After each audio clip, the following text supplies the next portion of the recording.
নিতাই গৌর হরি বল হরি বল হরি বল। ভালো করে বোঝার চেষ্টা করবেন বাবা মায়ের, আমি পা দুটো জড়িয়ে ধরে বলছি, একটু ভেবে দেখবেন। তাহলে এই যে বাহু তুলে হরিনাম করার পিছনে আমাদের শেখায়, তোমরা এসেছো শূন্য হতে, অর্থাৎ সেই কৃষ্ণ হতে, সেই রাম হতে, সেই নারায়ণ হতে তুমি এসেছো। ভালো করে ভাববেন। তাহলে কৃষ্ণ মানে কি? অ্যাকচুয়ালি কৃষ্ণ মানে চৈতন্য, কৃষ্ণ মানে সাতচিত আনন্দ ব্রহ্ম। কি বাবা, এটা বোঝার আছে? ব্রহ্মা মহেশ্বর দেবতারা তারা যাকে ডেকেছিল সেই কৃষ্ণকে, সেই রামকে। এই জন্যে রাম জন্মায়নি, অথচ রাম নাম সৃষ্টি হয়েছে। কৃষ্ণ জন্মায়নি, সেই কৃষ্ণের নাম হয়েছে। ওটাই হলো গোলক কৃষ্ণ। নিতাই হরি বল হরি বল হরি। এগুলো মায়েরা একটু না বুঝতে পারলে মা, হরিনাম শুনে কি হবে? গল্প মানে কিছু নয়। এই যে আমরা লীলাগুলো শুনি, 4 লাইনের গল্প শোনাবো তো অবশ্যই, একটু মন দিয়ে শুনবেন। আজকের এই হরিবাসরে বসে থাকা মানুষ যারা বসে আছেন, ভেবে দেখবেন। তাহলে কি দাঁড়ালো? নদিয়ার নিমাই তাই বললেন, তুমি কোথা থেকে এসেছো, কি তোমার আসল পরিচয়, যদি জানতে চাও হাত তোলো। এই যে আমরা বাহু তুলি কেন? বাহু তোলার উদ্দেশ্য কি? এখনকার দিনে আমরা কীর্তনিয়ারা বলি বাহু তোলা মানে পাপ তাপগুলো তার চরণে বিতরণ করে দাও, মানে তার চরণে দিয়ে দেওয়া, আমাদের মনে সব পাপ দূর হয়ে যাবে। মোটেই না, ওসব গল্প কাহিনী। আমাদের ভিতরে যদি পাপ দূর হয়ে যেত, বলো তো মা, এত পৃথিবীতে কেন আমরা কষ্ট পাবো? পাপ যদি দূর হবে, সমাজ তো ভালো হওয়ার কথা। কি পাপ মানে আমরা সবাই পুণ্যবান, তাহলে সেখানে সমাজ ভালো হওয়ার কথা। একে অপরে এত হিংসা হানাহানি কেন হবে? বোঝার আছে বাবা। পৃথিবীতে দেখবেন পাপ দূরে যাবে কিনা আমি বলতে পারবো না, আমরা চিনতে পারি আমরা কোথাকার মানুষ। এই যে বাহুটা তোলার সাথে সাথে আমাদের মনটাও কিন্তু উপরের দিকে যাচ্ছে না ভাবুন। আর সব থেকে বড় কথা, এখানে আমরা যখনই এই বাহু তুলি, আমরা এখানকার মানুষ নই, আমরা জানতে পারি আমরা আসল দেশের মানুষ। এখানে আপনার অনেক টাকা থাকতে পারে, এখানে জাতের মধ্যে আপনি শ্রেষ্ঠ হতে পারেন, কারণ এগুলো তো আমরা নিজেরাই সৃষ্টি করেছি। কি, যার অনেক টাকা আছে ধনী বলি, যার কিচ্ছু নেই তাকে গরিব বলি। কিন্তু নদিয়ার চাঁদ বললেন, তুমি ধনী গরিব আমি তো চিনতে পারছি না, কিসের ধনী কিসের গরিব? কারণ চোখ বন্ধ করলে যদি সব ফাঁকা হয়, তাহলে ধনীটা কই? লতা মঙ্গেশকর গান গেয়ে গেয়ে গোমা গলা থেকে সুর বের করে করে কয়েক কোটি টাকা কামিয়েছিল, জানো মা? মৃত্যুকালে কয়েক কোটি টাকার মালিক। কিন্তু বলুন তো বাবা, কত টাকার মালিক ছেলেপুলে কেউ ছিল না, টাকা গোটা কতেক বেঁধে নিয়ে যেতে পেরেছে কি? খুব ভালো করে ভাববেন। আস্তে, বাপ্পি লাহিড়ির গলায় যে মাল কটা ঝুলতো, বাপ্পি লাহিড়ির নাম শুনেছেন তো? হ্যাঁ, বাপ্পি লাহিড়ির গলায় যে মাল কটা ঝুলতো, কয়েক লক্ষ বললে ভুল হবে, কোটি টাকার সম্পত্তি ঝুলতো। উনি সব থেকে বেশি গহনা ভালোবাসত। হার লকেট কত কায়দায় দেখেছেন হ্যাঁ, শুধু সোনা শুধু সোনা, তাই না বলুন? চোখটা একটা চশমা দিয়ে ঢাকা থাকতো। আমরা শুনেছিলাম এই গুগল সার্চ করে যে ওনাকে খালি চোখে ভালো মানাতো না, খারাপ দেখাতো, বিশ্রী দেখাতো, তাই উনি ভালো কোনো দিন কোনো খালি চোখে থাকতেন না। উনি সবসময় একটা চশমা পরতেন যাতে খারাপ না দেখায়, বিভৎস না দেখায়। যাক, এখন সেই লোকটার গলায় কত সম্পত্তি ঝুলতো বলুন দেখিন। যেই মরে গেল, কেন একটা সোনার লকেট নিয়ে যাওয়া যায় না?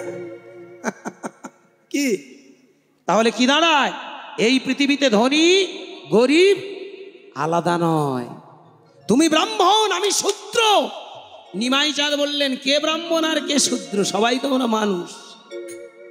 তুমি এখানে ব্রাহ্মণের বড়াই করছো, কিন্তু তুমি কিসের ব্রাহ্মণ? জন্ম মাত্রে তো আমরা সবাই সমান, নয় ব্রাহ্মণ, নয় শূদ্র, নয় হিন্দু, নয় মুসলমান, নয় কোনো আলাদা জাত, নয় কোনো ভেদাভেদ। আজকের বলুন তো বাবা মায়েরা, এই হরিবাসরে এসেছেন, এই হাত তোলাটা কে শিখিয়েছে? আমি? কে শেখালো? নদিয়ার চাঁদ নিমাই। কেন শেখালো? ভাববেন, এখানে অনেক মায়েরা আছেন, অনেক টাকার মালিক বসে আছেন। এত টাকা হয়তো ব্যাংকে আছে, আপনি জানেন না কত টাকা আপনার নামে আছে। বাচ্চা পেড়ে পেড়ে হয়তো একটা বড় টাকা হয়ে গেছে, আপনি জানেন না। ভেবে দেখবেন সেই মানুষটাই বসে আছেন। আবার এখানে এমনও অনেক মানুষ আছে যাদের দুবেলা খাওয়া জোটে না। তাহলে যে ধনী লোকটা এখানে এসেছেন সেও কিন্তু আস্তে আস্তে বাহু তুলছেন না?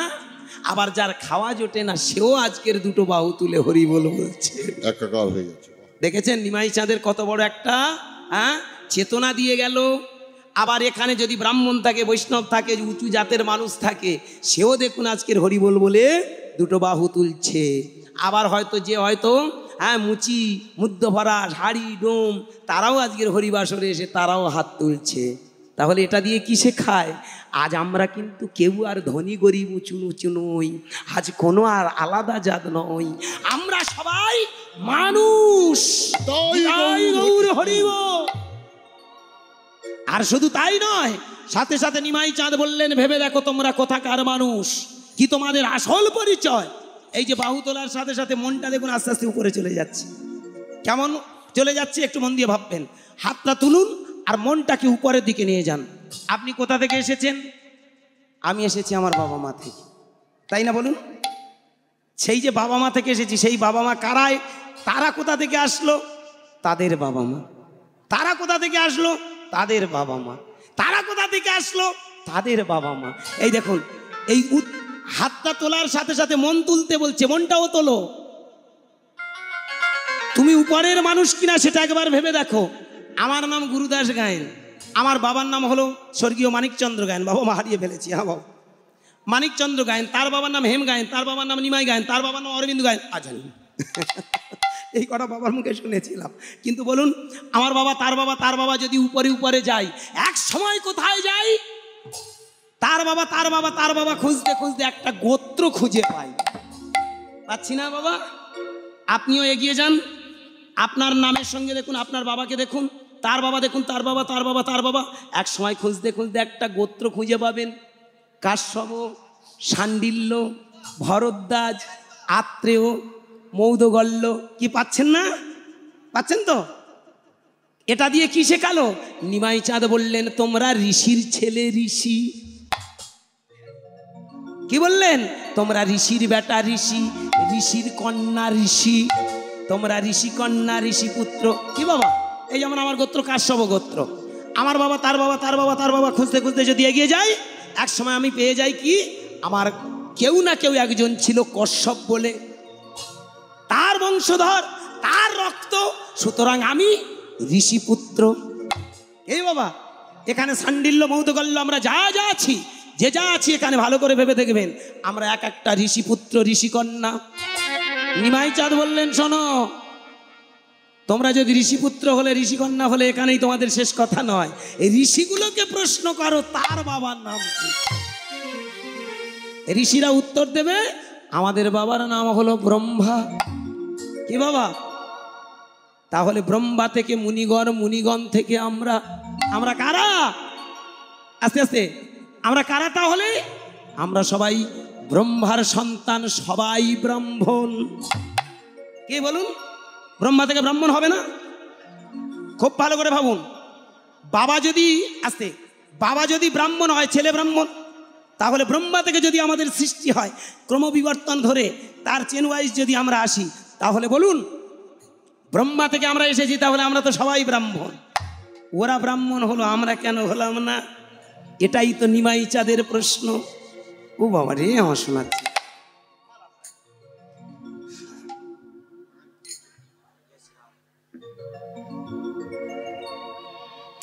রাধে কৃষ্ণ রাধে কৃষ্ণ কৃষ্ণ কৃষ্ণ নিতাই গৌর প্রেমানন্দে, হরি বল হরি বল হরি বল। রাধে শ্যামা রাধে শ্যামা শ্যামা শ্যামা রাধে রাধে। ভালো করে ভেবে দেখবেন। আজকের আমি যে কীর্তনটা বর্তমানে এখনো পর্যন্ত ধরে আছি, ভেবে দেখবেন আমরা ম্যাক্সিমাম মায়েরা কিন্তু অনেকে বুঝতে পারছে না। কি পাচ্ছেন তো নাকি? বুঝতে পারছেন? তাহলে আমরা কোথায় গিয়ে দাঁড়িয়েছি? যারা বুঝতে পারছেন না, ভালো কথা, পারছেন ভালো কথা, যদি না বুঝতে পারেন আমার কথাটা শুনে যান, এর উপরে কোনো কীর্তন নাই। এটা যদি না জানা হয় তাহলে আপনি সারা জীবন সাধনা করে ফেলুয়া। রাগ করবেন না মণ্ডলী, ভেবে দেখবেন। কিরকম, কেন কথাটা বললাম? নিমাই চাঁদ বললেন, তোমরা সবাই ব্রহ্মার ছেলে ব্রাহ্মণ। কারুর গলায় যোগ্যসূত্র থাকলে আমরা ব্রাহ্মণ বলি। তাহলে বাবা, আমরাও তো সেই ব্রহ্মার ছেলে, আমরা কেন ব্রাহ্মণ হলাম না? সমাজে ভালো করে ভেবে দেখবেন, চতুর যারা তারা সব সময় চায় সমাজটাকে ফতুর করে রাখবো। যারা একটু বুদ্ধিমান হয় তারা সব সময় চায় একটু যাদের বুদ্ধি কম তাদের পায়ের তলায় রাখবো। হাজার হাজার বছর ধরে ব্রাহ্মণ্যবাদ এসে এই সমাজটাকে তারা পদদলিত করে রেখেছে। মানুষকে উঠে দাঁড়াতে দেয়নি। কিন্তু 500 বছর আগে নদিয়ার নিমাই চিৎকার করে একটা ব্রাহ্মণের ছেলে হয়ে বলল, এই পৃথিবীতে সবাই আমরা ব্রাহ্মণ, নিজের কান্নাটা নিজে কাঁদো, নিজের সাধনাটা নিজেই করো। কে তোমার বাড়ি এসে পুজো করে দেবে তবে তোমার দেবতা সন্তুষ্ট হবে, ওই কথাটা ভুলে যাও। আমরা দেবতা কেন পুজো করি? আসতে ভালো করে মন দিয়ে শুনবেন। আমরা দেবতাদের কাছে যাই কেন? দেবতা কারা? মানুষ কর্মগুণে হয়েছে দেবতা। দেবতা আলাদা নয়, ওরা দেবতা। ওরা বলছে দেবতা, আমার যাহা আছে আমি তাহা তোমায় দেব। আমার জ্ঞান, আমার চেতনা, আমার বৈরাগ্য, আমার সব কিছু আমি তা দেব। তাই তো দেবতা। ভালো করে ভেবে দেখুন ভক্তিমতী মায়েরা, আমরা দেবতাদের ধরি কেন? ওনাদের মতো আমাদের ভিতরে যেন জ্ঞান চৈতন্যের প্রকাশ ঘটে, আমাদের ভিতরে যেন সেই শৌর্য বীর্য ক্ষমতা তৈরি হয়। নিতাই গৌর হরি বল, হরি বল। জয় শ্রী রাধে, জয় রাধে। দেখেছেন কত বড় জ্ঞানী? এই জন্য বাবা মা উপযুক্ত বাবা মা হলে তবে তো শিক্ষা হয়। কত বড় শিক্ষা দেখেছেন? তাই আজকের উপযুক্ত বাবা পেয়েছিলাম বলে তাই তো আমরা এত বড় ভালো ছাত্র হতে পেরেছি। উপযুক্ত বাবাটাকে নিমাই চাঁদ, বিশ্বপিতা, জগৎ পিতা আমাদের শিখিয়ে দিয়ে গেল। ভালো করে মন দিয়ে শুনবেন আমার কথাটা, যারা বুঝতে পারছেন ভালো কথা, যারা না বুঝতে পারবেন এই ভাগে খেয়ে আসুন, পরে আমি লীলা গাইছি। কারণ এ জিনিস সবার জন্য নয়, কথাটা ভালো করে ভাববেন। তাহলে কি হলো? নিমাই চাঁদ বললেন তোমরা সবাই ব্রাহ্মণ। এই জন্য একটা কথা ভালো করে মাথায় রাখবেন, নদিয়ার নিমাই কিন্তু এই প্রতিবাদ করেছিল বলে তখনকার দিনে ব্রাহ্মণরা মেনে নিতে পারে। নবাব হুসেন সহ চাঁদ কাজী, নবাব দর্জির মতো মানুষের কাছে ওই নবদ্বীপের সিটিংবাজ ব্রাহ্মণরা, যারা মানুষের মাথায় কাঁঠাল রেখে কোয়া ভেঙে খাচ্ছিল, তারা দল বেঁধে এসে নালিশ করেছে। কি ভালো করে ভেবে দেখবেন, হরিনাম কোথায় শুনবেন? নিমাই চাঁদ সম্বন্ধে আমাদের আইডিয়া হয়নি, আমরা কেমন করে ভগবানের কৃপা পাবো। এটা ভালো করে মাথায় রাখবেন। কোন শূদ্র জাতি তাঁতি, হাড়ি, মুচি, কোরঙ্গা, মুদ্দ, ফারাসোরা কেউ গিয়ে নালিশ করেছিল কেউ? কোন নবাবের কাছে? তখন তো নবাবের রাজত্ব। কোন নবাবের কাছে গিয়ে নালিশ করেছিল? করেনি। করেছিল কারা? ওই সিটিংবাজ ব্রাহ্মণরা। কারণ ভালো করে ভেবে দেখবেন, নদিয়ার নিমাই চেয়েছিল আমি এই পৃথিবীতে সবাইকে আমি একটা জাতি বানিয়ে দিয়ে যাব। এই পৃথিবীতে আমি এই সুন্দর সুন্দর পৃথিবীতে আমি সুন্দর করে সমস্ত মানুষকে একটা ঠিকানা দিয়ে যাব, যে ঠিকানা পেলে মানুষ ধন্য হবে, জগৎবাসী ধন্য হবে, মানব জীবন ধন্য হয়ে যাবে। নদিয়ার চাঁদ নিমাই চেয়েছিল পৃথিবীতে তোমরা আগে জেনে নাও তোমরা কারা। আজকের ভালো করে ভেবে দেখবেন, বাড়িতে ঠাকুর মশাই যদি না আসে পূজা হবে। এই যে ভীম একাদশী গেল, আমাদের পাড়ায় গোয়ায় একাদশীর ব্রত খুব হচ্ছে। জানি না একাদশীটা পার্ব্রত করছে এরা, কিন্তু ঠিক ঠিক করছে তো। একাদশী মানে শুধু ওই আছে আগের দিন নিরামিষ খেলেন আর বার করে রইলেন, একটু সিদ্ধ শাকসবজি খেলেন বা একটু ফলমূল খেলেন, খেয়ে আপনি একাদশী করলেন, এটা শেষ নয়। একাদশী কথাটার প্রকৃত অর্থ হলো একাদশ বস্তুকে তুমি করয়াত্ত করো। দশেন্দ্রিয় চক্ষু, কর্ণ, নাসিকা, জিহ্বা, ত্বক, বাক, পানি, পাদ, পায়ু, উপাস্ত আর মন, এই 11টাকে যদি তুমি লাইনে ফেরাতে না পারো, ওই সিদ্ধ খেয়ে কোনো লাভ নেই। অকারণে বসে বসে লোকের সামনে দেখালে আমি একাদশী করেছি। আছে এরকম অনেক লোক আছে, পাড়ায় গিয়ে যেদিন একাদশী করে কোনো কাজ না করে বলে, জানিস বউ আমি একাদশী করেছি। তুই করেছিস, তুই আবার লোকের বলার কোনো মানে আছে? আছে এরকম লোক, নাম ফাটানোর লোক। আমি এই বাচ্চা একাদশী কটা করি, আবার আসে ঠাকুরমশাই আসে, এসে পুজো করলে তবে খাই। হাবা মায়েরা, মিথ্যে কথা নয় মা, আমাদের পাড়ায় এই কটা আছে ওরকম। বাচ্চা একাদশী কটা করবে আর তারপরের দিন ঠাকুরমশাই আসবে। সেদিন দেখি ভৈমী একাদশী, এই তো ভীম একাদশী চলে গেল। বাবা গো মায়েরা, ও মা কি বলবো গো মা, ঠাকুরমশাই দেখি ভোরের বেলা উঠে শুধু সাইকেল নিয়ে চৌরঙ্গি পাক খাচ্ছে। আমি ঠাকুরমশাইকে প্রশ্ন করছি, ও ঠাকুর তুমি এরকম চৌরঙ্গি পাক খাচ্ছ কেন? বলে জানিস না ভাই, কালকে তো একাদশী ছিল, কত মায়েরা কত বাবারা সব একাদশীর ব্রত করেছে, আজকের পালন করবে, পুজো করে দিলে তবে পালন করতে পারবে। আমাদের মনে একটা কীরকম কায়দা ঢুকেছে দেখুন, ফায়দা লোটার জন্য ওরা বলে দিয়েছে ঠাকুরমশাই এসে যদি পুজো করে দেয় তবে তুমি পালন করতে পারবে। মানে ওরা যদি এসে জল খাইয়ে দিয়ে যায় তবে তুমি জল পাবে, তার আগে যদি তুমি পটলডাঙ্গায় চলে যাও তাহলে পুজো হলো না। আর একাদশীও করা সব। বেশ বাবা, বেশ। পা দুটো ঝরিয়ে ধরে অনুনয় বিনয় করব, এটা নিমাই চাঁদের কথা নয়, এটা কলিযুগ। জাগ নাই যোগ্য নাই, নাই বলিদান, জাগ নাই যোগ্য নাই, নাই বলিদান, জাগ নাই যোগ্য নাই, নাই বলিদান, জাগ নাই যোগ্য নাই, নাই বলিদান, জাগ নাই যোগ্য নাই, নাই বলিদান। আছে শুধু হরে কৃষ্ণ কৃষ্ণ হরে রাম, আছে শুধু হরে কৃষ্ণ কৃষ্ণ হরে রাম, এই আছে শুধু হরে কৃষ্ণ কৃষ্ণ হরে রাম, শুধু হরে কৃষ্ণ কৃষ্ণ হরে রাম, হরে কৃষ্ণ হরে কৃষ্ণ কৃষ্ণ হরে হরে, হরে রাম হরে রাম, তাই গৌর হরি হরি বল। হরে হরে কৃষ্ণ কৃষ্ণ কৃষ্ণ হরে হরে, হরে রাম রাম রাম হরে হরে। তাহলে নিমাই চাঁদ বললেন এই পৃথিবীতে যেন কোনো যাগযজ্ঞের প্রয়োজন নয়, জাগো যোগ্য।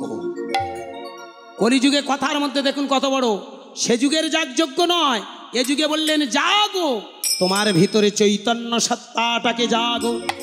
উত্তিষ্ঠিত জাগ্রত প্রাপ্য বারণ্য নিবোধত, ওঠো জাগো। তুমি কে আগে চিনে নাও, তুমি নিজেই ব্রাহ্মণ, কারণ ব্রহ্মার রক্ত থেকে তোমার সৃষ্টি। এই জামাই ষষ্ঠী আসবে, ভালো করে বেশ চওড়া মতো যে আমটা খাবেন চেটে পুটে, ওটা নিয়ে মাটিতে পুঁতে দেবেন। দেখবেন একটা আটি যেমন মাটিতে পুঁতে দিলে ওখান থেকে দেখবেন অঙ্কুরোদ্গম হলো, ছোট একটা গাছ বেরোলো, একটা বড় গাছ আস্তে আস্তে হলো। এইবার ভালো করে মায়েরা মন দিয়ে শুনবেন, যখন দেখবেন বড় গাছটা হবে দেখবেন প্রচুর কাঁঠাল হবে, হবে না? হবে তো নাকি?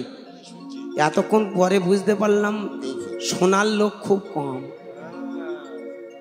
আম গাছে কাঁঠাল,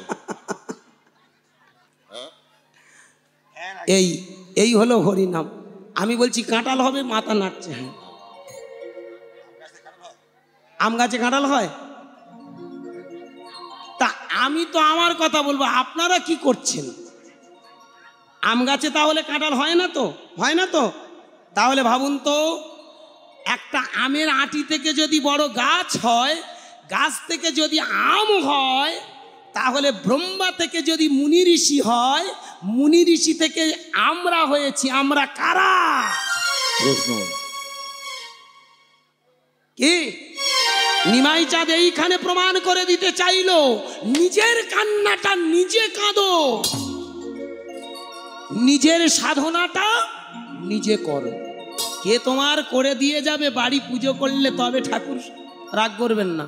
তোমার ঠাকুর, তোমার পুষ্প, তোমার ফলমূল, তোমার দেবদেবতা, তোমার মন্দির সব তোমার থাকবে, তুমি ঢুকতে পারবে না। ওরা এসে ছুঁয়ে দিলে তবেই তোমার পুজো হবে। আগে জেনে নাও ও সত্যিকারের সেই গুণের গুণী কিনা। কি ব্রাহ্মণ হতে গেলে তো প্রয়োজন ব্রহ্ম জ্ঞান। জন্মেন যায়তে শূদ্র সংস্কার ভাবে দ্বিজ, বেদ পাঠেত ভবেদ বিপ্র ব্রহ্ম জানতি ব্রহ্ম। আমি যদি পড়াশোনা শিখে যোগ্যতা না পাই, আমি কি চাকরির উপযুক্ত? আজকের এখানে আমি গান শিখেছি, আমার মধ্যে কোয়ালিফিকেশন যদি না থাকে, আমি যদি কোয়ালিফাইড না হতে পারি, আমি এখানে দাঁড়াতে পারবো? আপনারা আমাকে গায়ক বলবেন? কথাটা ভালো করে ভাববেন। আমি গান শিখেছি, আমি গায়ক বলে আমার ছেলে গায়ক হবে? সে যদি মদখোর হয়ে রাস্তায়, আমার বাবা কীর্তনিয়া গুরুদার গায়েন, আমার বাবা একটা বড় কীর্তনী ছিল, আমার বাবা, আপনি ওকে গায়ক বলবেন তো? বলবেন না? কেন বলবেন না? কারণ ওর যদি গুণ না থাকে, ও যদি গুণবান না হয়, তাহলে ওকে আপনারা যেমন গায়ক বলবেন না। ব্রাহ্মণের রক্তে জন্ম হয়েছে, কিন্তু তার ভিতরে যদি ব্রহ্ম গুণ না থাকে, আচার বিনয়ী বিদ্যা প্রতিষ্ঠা তীর্থ দর্শনম নিষ্ঠাবৃত্তি তবদান নবদাকুল লক্ষণম। আরে তোমার ভিতরে সেই গুণ যদি না থাকে, তাহলে তুমি ব্রাহ্মণ কিসে? নিমাই চাঁদ এইখানে প্রশ্ন। তুমি তো ঝাড়ার ধান্দায় ব্রাহ্মণ হয়েছ। তাই ব্রাহ্মণরা সহ্য করতে না পেরে দল বেঁধে নালিশ করেছিল। যে কারণে নিমাই, শুধু ভালো করে ভেবে দেখবেন, নালিশ শুধু নয়, মাত্র 48 বছরে নিমাইকে পৃথিবী ছাড়া করেছিল। কারা? ভালো করে মন দিয়ে শুনবেন। নিমাই নিমাই করে হরিনাম করে তো মুখস্থ করে ফেলেছেন, এখনো আমরা নিমাইকে চিনতে পারিনি। ভালো করে ভেবে দেখবেন, মাত্র 48 বছর বয়সে নিমাইকে ওই বেয়াদব বেঈমান কাফেরের দল, যারা নবদ্বীপে স্বার্থন্বেষী চিটিংবাজ ব্রহ্মবাদ দিয়ে সমাজ ধ্বংস করেছে, তারা মাত্র 48 বছরে নিমাইকে পৃথিবী ছাড়া করেছে। নিমাইয়ের মৃত্যুটা আজও আমাদের কাছে অধরা। বলুন, নিমাই কিভাবে মরেছিল দেখাতে পারবেন? নিমাইয়ের দেহটা কোথায় গেল প্রমাণ করতে পারবেন? একটা কথা মনে রাখবেন ভক্তমণ্ডলী, আস্তে, শুধু শাস্ত্র শুনলে হবে না, কীর্তন শুনলে হবে না, বোঝার চেষ্টা করতে হবে। নিমাইয়ের দেহটা নিয়ে আজও পর্যন্ত রিসার্চ চলছে। কেউ দেখাতে পারবে নিমাইয়ের দেহটা কোথায়? আমি তার গুরুদেব বলবো। লোচন দাস চৈতন্য মঙ্গলে বললেন, কিছু কিছু ভক্ত বলছে, ভালো করে ভাববেন, কিছু কিছু ভক্ত বলছে তিনি জগন্নাথের মধ্যে বিলীন হয়ে গেল। যা ম্যাজিক শিখেছিল কি? ভালো করে ভেবে দেখবেন, কৃষ্ণের দেহটা পাওয়া গিয়েছিল প্রভাসের তীরে, শ্রীরামচন্দ্রের দেহটা পাওয়া গিয়েছিল সরজুর জলে, যত যত মহামানবের দেহগুলো পাওয়া গেল, তাহলে নিমাইয়ের দেহটা কোথায় গেল? আত্মাটা বেরিয়ে যেতে পারে, কিন্তু দেহটা তো পড়ে থাকবে। লজিকে আসুন, একেবারে বাস্তব কথা দিয়ে ভাববেন। তাহলে যে মানুষটা কৃষ্ণ কৃষ্ণ বলতে বলতে নাকি জগন্নাথের জড়িয়ে ধরলো, তার আত্মাটা না হয় বেরিয়ে যেত, আত্মাটা না হয় বেরিয়ে মিলন হয়ে গেল, দেহটা তো থাকার কথা, সে দেহটা কই? উত্তর নেই, কোনো অ্যান্সার নেই, সঠিক কোনো উত্তর আসবে না। নেক্সট, আবার চৈতন্য মঙ্গলে বললেন, কিছু কিছু ভক্তরা বলছে, আছে কিছু কিছু ভক্তরা বলছে নিমাই ওই যে রথের সময় দড়ি ধরে টানার সময় পায়ে খোয়া ঢুকেছে, তাতে ক্যান্সার হলো, উনি মারা গেল। ভালো কথা, মেনে নিলাম ক্যান্সার হয়েছিল, মারা গেল। আমার প্রশ্ন, দেহটা কই? ক্যান্সার হতে পারে, মেনে নিলাম, রোগ শোক মানুষ জীবনে আসবে, এটা জীবনের ধর্ম, কিন্তু মানুষের দেহ তো পাওয়া যাবে, সেটা কই? নেক্সট, কিছু কিছু ভক্ত বলছে উনি ঝাঁপ দিয়েছিল সমুদ্রের জলে, আর ওখানেই বিলীন হয়ে গেল। আপনারা পুরী ধামে বেড়াতে গেছেন তো, ঢেউ খেয়েছেন? ভালো করে ভেবে দেখবেন, যতবার ঢেউ খেয়েছেন আপনাদের টেনে হিজড়ে টেনে নিয়ে গেছে। আপনি সাঁতার নাই বা জানলেন, পরের ঢেউতে দেখবেন লাট খাইয়ে আপনাকে ওপরে ঠেলে তুলেছে। কি? তাহলে বারবার আপনি গড়িয়ে গড়িয়ে গিয়েও আপনার দেহটা উপরে, যদি মরে যান তাতেও দেখবেন আপনার দেহটা উপরে ঠেলে তুলে দেবে। নিমাই যদি ঝাঁপ দিল, ওখানে যদি মারা গেল, তাহলে দেহটা তো উপরে ওঠার কথা, সেটা কই? কিছু আজগুবি গল্প, কাল্পনিক গল্প দিয়ে মানুষকে বোঝানো যাবে না। অন্ধ মানুষকে বোঝানো যায়, যুক্তিবাদী মানুষকে বোঝানো যায় না। এখানে বোঝার আছে জানেন, মিলিয়ে নেবেন আমার কথাটা। এটাই নিয়ে রিসার্চ করে অনেক চলে গেছে, অনেক হারিয়ে গেছে। ভালো করে ভেবে দেখবেন, নিমাই চাঁদ এই ব্রাহ্মণ্যবাদের উপর তথা সমাজে যারা শোষণকারী, ধর্মের নামে যারা ব্যবসা করে খাচ্ছে, মানুষের মাথায় যারা কাঁঠাল দেখে কোয়া ভেঙে খাচ্ছে, তাদের বিরুদ্ধে প্রতিবাদ করেছিল বলে নিমাইকে পুরীর গম্ভীরাতে খুন করে হত্যা করা হয়েছে। রেফারেন্স দিয়ে যাই, ভালো করে মন দিয়ে শুনবেন। কলকাতায় চলে যাবেন, যে কোনো লাইব্রেরিতে গিয়ে বলবেন আমার একটা নাগার্জুনম গ্রন্থ দাও। নাগার্জুনম গ্রন্থটা ভালো করে পড়ুন আর এই পাগলের কথাটা মিলিয়ে নিন। তাহলে ভালো করে ভেবে দেখবেন, যারা ভালো কথা বলে তাদেরকে পৃথিবীতে বেশি দিন রাখা হয় না। যেমন নেতাজি সুভাষ, আজও নেতাজির জীবিত বলুন, তার আমরা জন্মসাল পাই, কিন্তু মৃত্যুটা আমরা কেউ পেয়েছি? কেউ বলতে পারবে নেতাজি কবে মরে গেছে? বড় রহস্য, তাই না? তার অন্তর্ধান রহস্য যেমন আজও উন্মোচন হয়নি, ঠিক নিমাইয়ের দেহটা ঠিক তেমন। ভালো করে ভেবে দেখুন, আস্তে, তার সঠিক সিদ্ধান্ত নেই, কিন্তু আজও যারা রিসার্চম্যান তারা অনেক সিদ্ধান্ত নিয়ে এটাই সিদ্ধান্তে রেখে গেছে। আজকের এই হরিবাসরে পা দুটো জড়িয়ে ধরে বলবো, নিমাই কেন ব্রাহ্মণ্যবাদের উপরে অত্যাচার করেছে জানেন? ব্রাহ্মণের ছেলে হয়ে দেখেছিল যেভাবে ব্রাহ্মণরা মানুষকে হেয় প্রতিপন্ন করে, এটা তো মনুষ্যত্বের কাজ নয়। তার ঘরের চাল নেবে, তার ঘরের ডাল খাবে, তার ঘরের তরি তরকারি নেবে, অথচ তাকে ভালোবাসতে পারবে না। কি বলুন? রাস্তা দিয়ে যদি কোনো শূদ্র যায়, ছায়া ডিঙলে স্নান করে। ভালো করে ভেবে দেখবেন, ব্রাহ্মণরা কত বড় অত্যাচারী ছিল, কত বড় ম্লেচ্ছ বেয়াদব ছিল তারা। সমাজটাকে তারা কত ঘৃণা করত। নিমাই বিয়ের সময় একটা ভুল করেছিল। ভুলটা কি? ব্রাহ্মণের আগে চণ্ডালের নেমন্তন্ন। ভুল করেছিল কি? ব্রাহ্মণের আগে চণ্ডালের নেমন্তন্ন। তাতেই নাকি ব্রাহ্মণদের অপমান করা হলো। যেদিন বিয়ে হয়েছিল, ভালো করে মন দিয়ে শুনবেন, দল বেঁধে ব্রাহ্মণরা এসে বলেছিল, নিমাই এ তোমার কেমন বিধান, এ তুমি কেমন ব্রাহ্মণের ছেলে, এ তুমি কেমন জাতের শ্রেষ্ঠ।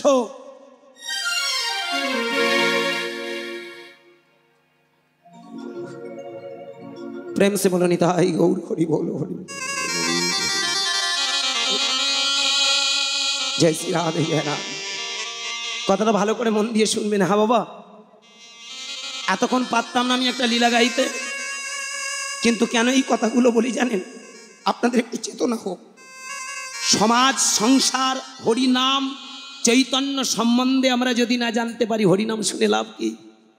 যার হরিনাম শুনছি সে কি বলতে চেয়েছিল শুনুন, কি করতে চেয়েছিল আগে সেটা জানুন। এই জন্য আমি একটা কথা, ভারী কথা বলে যাই, দেবতাদের পুজো করা লাগবে না, কোনো দেবদেবীর পুজো করতে লাগে না, কিন্তু দেবদেবীর আদর্শটাকে মানতে হয়। কথাটা কি বললাম? কোনো দেবতাও একবারও বলেনি যে আমাদেরকে নিয়ে পূজা করো, আমাদেরকে নিয়ে হই হল্লা কর। দেবতারা একটাই কথা বলে গেছে, আমাদের আদর্শ মান। এই জন্য পুজোর থেকে তার আদর্শটাকে শ্রদ্ধা ভক্তি করে আদর্শবান মানুষ হওয়াটাই শেষ কথা।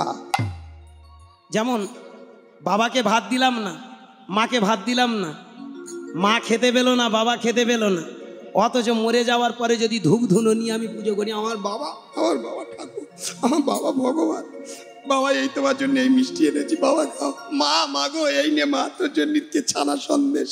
কোনো লাভ আছে? বেঁচে থাকতে এক মুঠো ভাত পেল না, বেঁচে থাকতে বাবা এক মুঠো অন্ন পেল না, অথচ মৃত্যুর পরে তার যদি সেবা হয়, এটা অধর্ম নয়? এটা অন্যায় নয়? তাহলে দেবতাদের কর্মগুলো মানব না, তাদের আদর্শ মানব না, অথচ তাদের পূজা করে লাভ কি? কেন আমি চিৎকার করছি বুঝতে পারছেন? আমার কীর্তন যারা অনেক দিন আগে শুনেছেন, অনেক দেখেছেন, শুধু লীলা গাইতাম, কিন্তু আজ আপনাদের আশীর্বাদে এই কথাগুলো একটাই কারণে বলি, সমাজটা সচেতন করুন, নিজেরা বোঝার চেষ্টা করবেন। এই নিমাই চাঁদ প্রতিবাদ করে গেল, ব্রাহ্মণরা সমাজটাকে শেষ করে দিয়েছে, তাই নিজের কান্না নিজের পুজোটা করো। এই পৃথিবীতে তুমি নিজেই ব্রহ্ম। তাই বললেন ব্রহ্মা থেকে মুনিগণ, মুনিগণ থেকে তোমরা। এই যে দেখবেন ভালো করে লক্ষ্য করে হমা আসতে, আজও সেই ব্রাহ্মণ্যবাদের করাল গাছ থেকে আমরা অনেকে রেহাই পাচ্ছি না, পাইও না। আপনি বাবা মার সেবা করতে করতে হয়তো সর্বশান্ত হয়ে গেছেন। সেই জীবনে আপনার বাবা অনেকটা অসুস্থ ছিল, মা অসুস্থ ছিল। আস্তে মন দিয়ে শুনবেন। আপনার যা ব্যাংকে যা যত টাকা ছিল, আপনার মেহনত করা যা পয়সা ছিল, পয়সাগুলো ক্ষয়ক্ষতি হয়ে গেছে।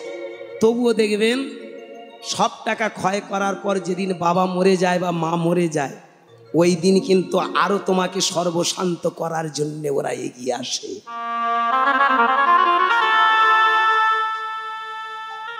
এই তোর মা মরে গেছে বা তোর বাবা মরে গেছে, জানিস 3 পাত দোষ হয়েছে। আর যদি 10 মিনিট আগে মতো তোর বাবা স্বর্গে চলে যেত রে, কিন্তু কি কল হয়েছে জানি না, তোর বাবা 3 পাত দোষ পেয়েছে। আস্তে ভালো করে মন দিয়ে শুনবেন। এখনো আমার মাথায় ঢোকেনি বাবা। আমি ঠাকুরমশাইকে মাঝে মাঝে জিজ্ঞেস করি, হ্যাঁ গো 3 পাত দোষ, 4 পাত দোষ, 5 পাত দোষ মানে কি গো? বলে ও তোর মাথায় ঢুকবে না, দোষ পেয়েছে। আরে কি জন্যে দোষ পেল? আমার মাঝে মধ্যে মনে হয় পাত দোষ মানে নিশ্চয়ই 1 বার 2 বার 3 বার 4 বার 5 বার পেদে মরেছে। পাদের দোষ ছিল নাকি অন্য কিছু? ক্ষমা করবেন ভক্তমণ্ডলী, ওরা জানে কোথায় দোষ ঢুকেছে, ওরা জানে কোথায় অন্যায় হয়েছে। ওরা ঠিক কায়দা করে বলবে বা শ্রাদ্ধটা ভালো করে কর, তবে তোর বাপ স্বর্গে যাবে। কে? আর এই স্বর্গে যাওয়ার জন্য ওরা সুরসুর করে এবার তোমাকে একটা কায়দা মতো ফর্দ দিয়ে দেবে, বাবা একটা ভালো খাট নিয়ে আসবে। কেন? তোমার বাবা এই যে 13 দিন পাক খাচ্ছে, এই 13 দিন পরে তোমার সেবা শুশ্রূষায় সন্তুষ্ট হলে তোমার সংসার ভালো থাকবে। একটা বড় খাট নিয়ে এসো, 2টো বালিশ নিয়ে এসো, একটা মশারি নিয়ে এসো, ছাতা নিয়ে এসো।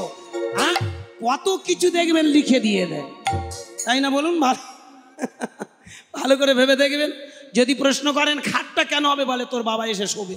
ভাবুন, যে বাবা একটা চট খুঁজে পায়নি, যে মা একটা ছেঁড়া মাদুর খুঁজে পায়নি, সেখানে শুতে পারেনি, মৃত্যুর পরে তার আত্মা হয়ে ঘুরপাক খাচ্ছে, ওরা দেখতে পেয়েছে, তুমি দেখতে পাবে না।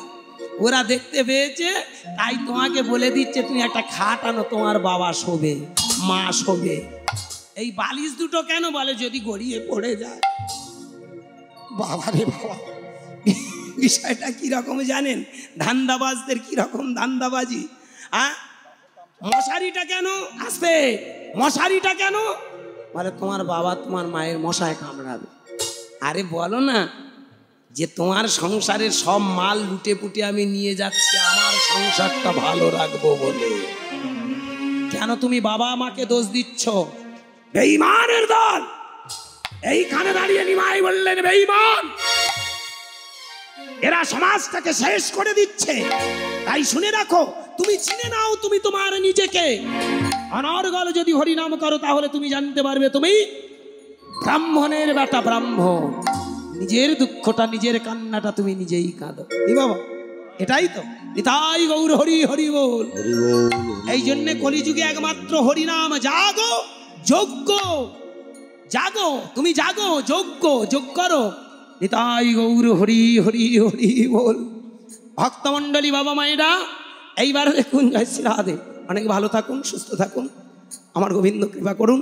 ভক্তমণ্ডলী বাবা মায়েরা, এইবার আজকের ভালো করে ভেবে দেখুন। নিমাই চাঁদ এর পরে বললেন আরো একটু এগিয়ে যাও। কে তুমি? লক্ষ্য করে দেখো তুমি কে। তাহলে ব্রহ্মা থেকে মুনিগণ, মুনিগণ থেকে আমরা কি বাবা? ব্রহ্মা থেকে মুনিগণ, মুনিগণ থেকে আমরা। এইবার ব্রহ্মাকে যদি প্রশ্ন করা যায় তোমার বাবার নাম, ব্রহ্মা বলবে আমি বিষ্ণুর নাভিকমল থেকে। কে? নারায়ণের নাভিকমল। তাহলে বিষ্ণু নারায়ণ এক বস্তু। বিষ্ণুর নাভিকমল থেকে যদি জন্ম হয় ব্রহ্মার, তাহলে ব্রহ্মা, বিষ্ণুর রক্ত ব্রহ্মার গায়ে, ব্রহ্মার রক্ত মুনিগণের গায়ে, মুনির রক্ত আমাদের সবার গায়ে। তাহলে আমরা কারা? আমরা ভগবানের বাচ্চা। ভগবান কি আমার কথা একটু বোঝা গেল? হরিনামটা কেন করা হয় বুঝতে পারলেন? নিজেকে চেনার জন্যে। আমরা ভগবানের বেটা, ভগবান। আজকের পা দুটো জড়িয়ে ধরে ক্ষমা কর, আপনাদের কাছে নিবেদন, আপনারা ভেবে দেখবেন, ক্ষমা করবেন, আমার কথাটা ভাববেন। পৃথিবীতে এখন দেখবেন একটা জাত গজিয়েছে, সেটা হলো বৈষ্ণব। মালা পরেছে, তিলক কেটেছে, চৈতন রেখেছে, নিরামিষ খেয়েছে, মঠ মন্দিরে ঘুরে বেড়াচ্ছে, বলে আমরা বৈষ্ণব। ওরা আর কাউকে ছুঁতে চায় না। আমার একটাই প্রশ্ন, বাবা এটা তো নিমাই চাঁদের আদর্শ নয়, এটা তো নিমাই শিক্ষা দেয়নি। নিমাই জানিয়ে দিয়েছিল এই পৃথিবীতে যার মুখে আছে কৃষ্ণ নাম, তাকে জানিবে বৈষ্ণব প্রধান। কি বাবা, এই পৃথিবীতে আমরা সবাই বিষ্ণু থেকে জন্ম, তাই আমরা সবাই বৈষ্ণব। কে নিরামিষ খেলো আর কে আমিষ খেলো বড় কথা নয়।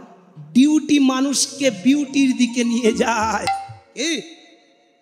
মানুষ যদি কর্তব্যের জায়গা পালন করে তবেই তো সাধু, নয়তো বাইরে সাধু সাজলাম, লোকের কাছে সিটিংবাজি করলাম, এটা কিসের সাধুতা? আমাদের কথা ভাব। আস্তে বাইরে নামে মাত্র সেজেছি, কিন্তু ভেতরটা দেখেছেন আমাদের কত পবিত্র। হ্যাঁ, আজকের মাঝে মধ্যে ভাবি এই ড্রেসটা ছিল বলে আমার ব্যবসাটা ভালো চলছে। এখন মঠ মন্দির থেকে যারা মঠ মন্দিরে বাবাজি ছিল, বাবা চৈতন্য রেখেছিল, ওরা সব কীর্তনে নেমে পড়েছে। কারণ সব থেকে বিনা ক্যাপিটালে এই বিজনেসটা ভালো চলছে। রাতারাত্রিরে লাখপতি হয়ে যাবে। বলুন, একটা বছর ঘুরপাক খেলেই দেখবেন আপনার মাটির ঘরটা ভেঙে একটা ছাদ পড়া ঘর হয়ে যায়। বলুন, আমরা কারা নামে বাইরে সেজেছি? ভালো করে ভেবে দেখুন, আমরা 8-10 জনের থেকে আলাদা ভাবি আমরা বৈষ্ণব, আমরা হরিনাম করি, আমরা সত্যি আমরা বৈষ্ণব। বলুন না, গলায় যা মালাটা দেখুন, 2 চড়া ছিল, বাইরে ঝুলিয়েছি। আপনারা মনে মনে চিন্তা করেন, দেখেছিস গুরুদাস কত বড় বৈষ্ণব? না বাবা, আমাদের বাইরেটা দেখেছেন, ভিতরটা এখনো দেখেননি। দেখেছেন যত দিন যাচ্ছে একটু গান বাজনা যদি ভালো হয়, হ্যাঁ, আস্তে আস্তে কি সুন্দর আমাদের আর কোথায় তুলে দিয়েছেন আপনারা। এবছর যদি 20,000-এ গাই, পরের বছর দেখবেন 40, তারপরের বছর 60, তারপরের বছর 80, তারপরের বছরে 1 লাখ। ভালো করে ভেবে দেখবেন, আপনাদের লাখ খারাপ চলতে পারে, আমাদের লাখ খারাপ চলছে। 3 ঘন্টায় 60, 70, 80, 1 লাখ। আমরা কারা? নিমাই চাঁদ ব্রাহ্মণ্যবাদের উপরে প্রতিবাদ চালিয়েছি। নিমাই তার যে হরি নামের পসরা নিয়ে মানুষের ভেতরে চেতনা জাগিয়ে সমাজের কুপ্রবৃত্তিগুলো সরাতে চেয়েছিল। আর আজকের ভালো করে ভেবে দেখবেন, আমরা হরিনামের জায়গায় দাঁড়িয়ে কি করে অন্যায়টাকে শুধু প্রশ্রয় দিয়েছি। কেউ যদি 1 লাখ টাকার কীর্তন গায়, ওই কীর্তন আদি কীর্তন। কি বলুন, এখানে যদি 1 লাখ টাকার একটা কীর্তনিয়া আসতো, জায়গা দিতে পারতেন? প্যান্ডেল খোল, কলা গাছ ভাঙ, এই পেঁপে গাছটা সরা, এই চেয়ার টেবিলগুলো সরা, ওরে জন ঢেউ রে, ওরে মধ্যেরা প্যান্ডেল খোল, ওরে বাঁশগুলো সরা। আমি বলবো, না বাবা, আপনারা বাঁশ সরাতে যাবেন না, আমরা বাঁশ দিতে আসছি। নিতাই হরি বল। 3 ঘন্টায় 60-70 হাজার, এই হলো কীর্তন। জানেন, এই জায়গাটা প্রতিবাদ করতে পারি না, অথচ আমরা হরিনাম তলায় বসে থাকি একটু গান শুনবো বলে। কোনো লাভ নেই, কিচ্ছু নেই। সারা জীবন আপনারা হরিনাম শুনে যান, কিচ্ছু হবে না, লাভ হবে আমাদের। নিমাই চাঁদ দেখিয়ে দিয়েছিল, অন্যায় যারা করে তাদের বিরুদ্ধে প্রতিবাদ করাই হলো বৈষ্ণবের বৈষ্ণবতা। নিমাই চাঁদ নিজেই ব্রাহ্মণের বিরুদ্ধে, সমাজের শোষককারীর বিরুদ্ধে প্রতিবাদ, কুসংস্কারের বিরুদ্ধে প্রতিবাদ। আর সেইখানে দাঁড়িয়ে আজকের আমরা তোষামত করছি। বাবু, আপনি যদি আমাদের হরিবাসনে না আসেন তাহলে আমাদের লোক হবে না। আমি বলবো, বাবা, এই নাম ফাটানোর কীর্তন একটু বন্ধ করুন। যারা বড় বড় হরিবাসর তৈরি করে লোক জড়ো করছেন, আপনাদের কাছে অনুরোধ, আপনারা বলুন তো, এই হরিবাসরটা বেশি দিন টিকবে তো? আপনি এবছর বড় দল নিয়ে আসলেন, 5 বছর বড় দল নিয়ে আসলেন, হরিনামে লোক ভর্তি হয়ে গেল। এমন একটা দিন আসবে দেখবে, আগামী নিউ জেনারেশন বলে 2 শালা 5 লাখ টাকা খরচ করে হরিনাম, তার থেকে আমরা 50,000 টাকা খরচ করে ব্রেক ড্যান্স দেব। কি এত টাকা খরচ করার কোনো দরকার আছে? সনাতন ধর্মটা বাঁচবে তো? প্রশ্ন। হ্যাঁ, হিন্দু ধর্মটা টিকে থাকবে তো? হরি বাসরগুলো টিকবে তো? আজকের ভালো করে ভেবে দেখবেন। আমার একটা বড় কষ্ট কোথায় জানেন? আপনারা ওদের তোষামত করছেন, আর আমরা এমন জানোয়ার না, আমরা এমন পশু, আপনাদের একটুও ভালো চিন্তা আমরা করতে দিই না। আমরা দিনরাত নিজেদের চিন্তা করি। ভেবে দেখবেন, সারা বছর ধরে যারা এখানে গভর্নিং কমিটির মধ্যে যুক্ত আছেন, হরিবাসরের মধ্যে যারা যুক্ত আছেন, তিল তিল করে রক্ত ঝরিয়ে 2 টাকা 5 টাকা পাড়ায় পাড়ায় গিয়ে ভিক্ষা করে নিয়ে আসেন। এমনকি হয়তো গ্রামে এমন গরিব মানুষ আছে, তাদের উপর প্রেশার ক্রিয়েট করে বলা হয় 2000 টাকা চাঁদা দাও, তবে তুমি মন্দিরে উঠতে পারবে। হ্যাঁ, সে মানুষটা খেতে পায় না, তবু দেবতাদের নামে হরি নামের নামে 2000 টাকা চাঁদা দিল। এমনি করে করে একটা ভান্ডার করলেন। আমরা এমন জানোয়ার, 3 ঘন্টায় সেই টাকা শেষ।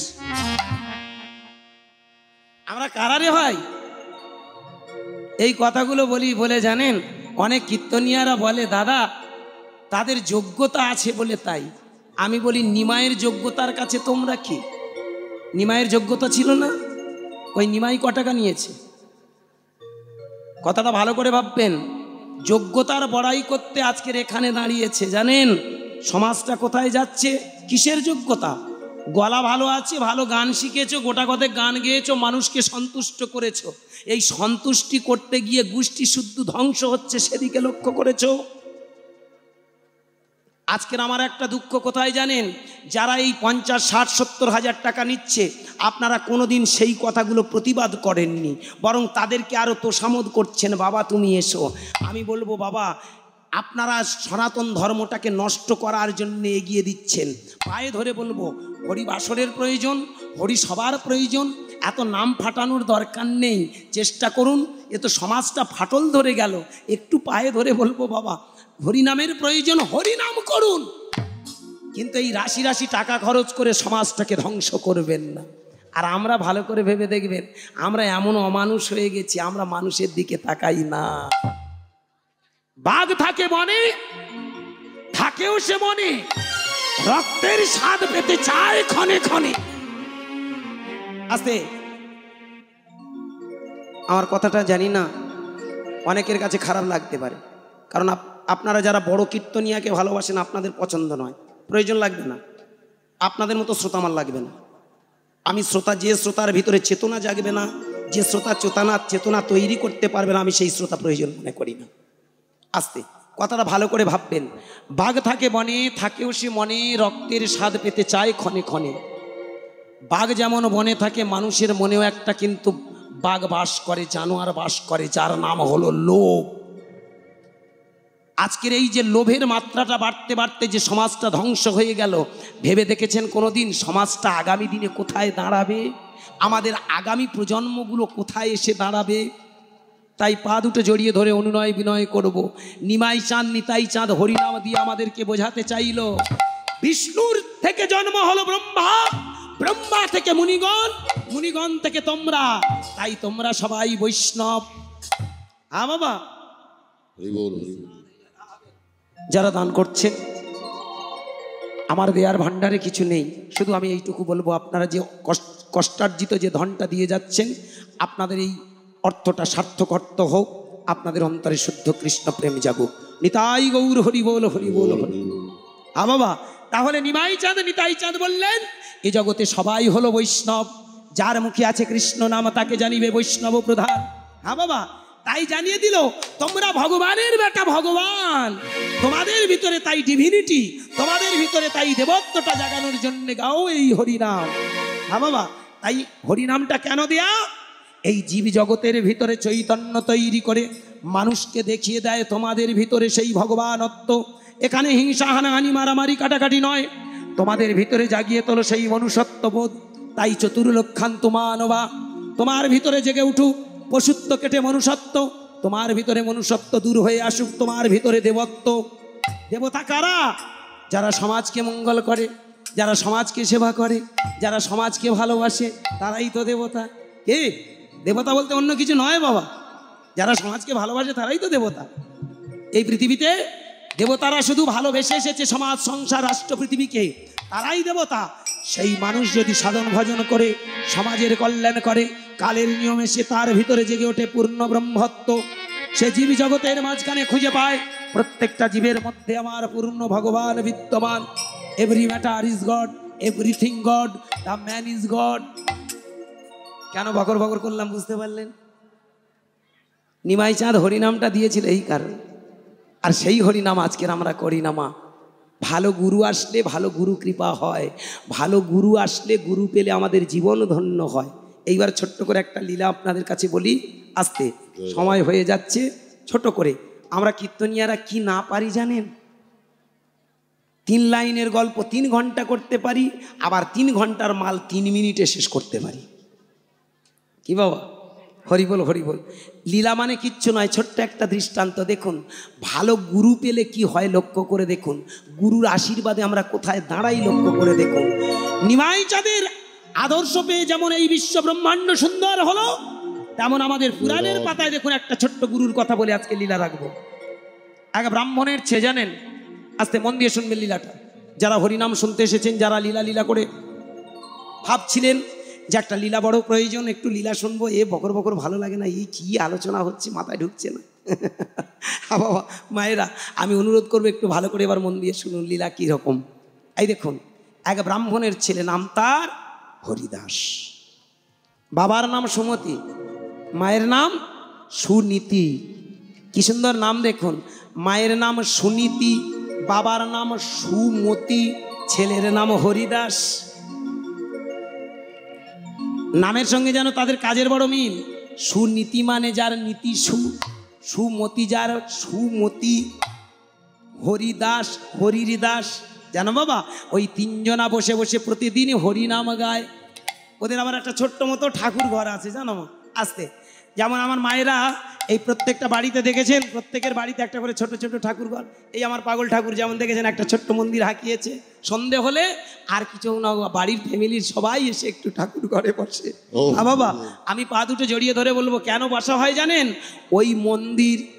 ওই মন্দিরে বসতে বসতে নিজের মন্দিরটা তৈরি হয়ে যায়। কি বাবা, ওখানে আসা হয় কেন? মন্দির।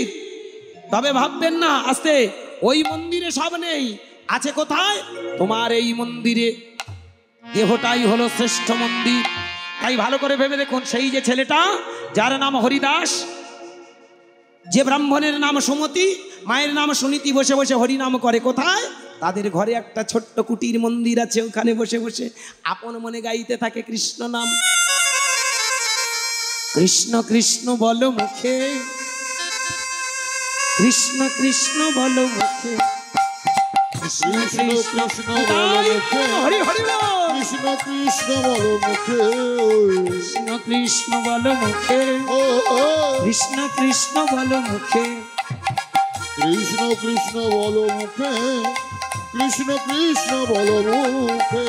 নামে বুক ভরে যায় অভাব মিটায়, নামে বুক ভরে যায় অভাব মিঠায়, নামে বুক ভরে যায় অভাব মিটায়, নামে বুক ভরে যায় অভাব মিঠায়। স্বভাব স্বভাব জাগায় মহাশূন্য। ও কৃষ্ণ কৃষ্ণ বলো মুখে, নিতাই গৌর হরি হরি বল। কৃষ্ণ বলো মুখে, কৃষ্ণ কৃষ্ণ বলো মুখে, হরি বল হরি বল হরি বল হরি বল। হরি বল হরি বল হরি বল হরি বল হরি বল হরি বল হরি বল হরি বল। হরি বল হরি বল হরি বল হরি বল। কৃষ্ণ কৃষ্ণ কৃষ্ণ কৃষ্ণ কৃষ্ণ কৃষ্ণ বলো মুখে, কৃষ্ণ কৃষ্ণ বলো মুখে, কৃষ্ণ কৃষ্ণ বলো মুখে, কৃষ্ণ কৃষ্ণ বলো মুখে। जय जय भगवान श्री कृष्ण चंद्र जीव की, জয় राधा रानी की, জয় श्याम सुंदर की। কি, জয়। মদন মোহন কি, জয়। গিরিধারী লাল কি, জয়। ভক্তবৃন্দ কি, জয়। হরিনাম কি, জয়। মহাপ্রসাদ কি। জয়। ভক্তিমতী মায়েরা, হ্যাঁ বাবা, তিনজনা বসে বসে প্রতিদিন হরিনাম করে। কোথায়? তাদের ঘরে একটা মূর্তি আছে। এই মূর্তি প্রতীকটা থেকে এই মূর্ত প্রতীকের জন্ম হয়। অনর্গল দেখতে দেখতে আস্তে আস্তে কৃষ্ণ নামের নামই হয়ে গেল। হ্যাঁ বাবা, আস্তে আস্তে তাদের ভেতরটা সুন্দর রেঙে গেল। যত দিন যায় আস্তে আস্তে হরিনাম গাইতে গাইতে, কৃষ্ণ নাম গাইতে গাইতে তাদের দুনয়নে ঝরে যায়।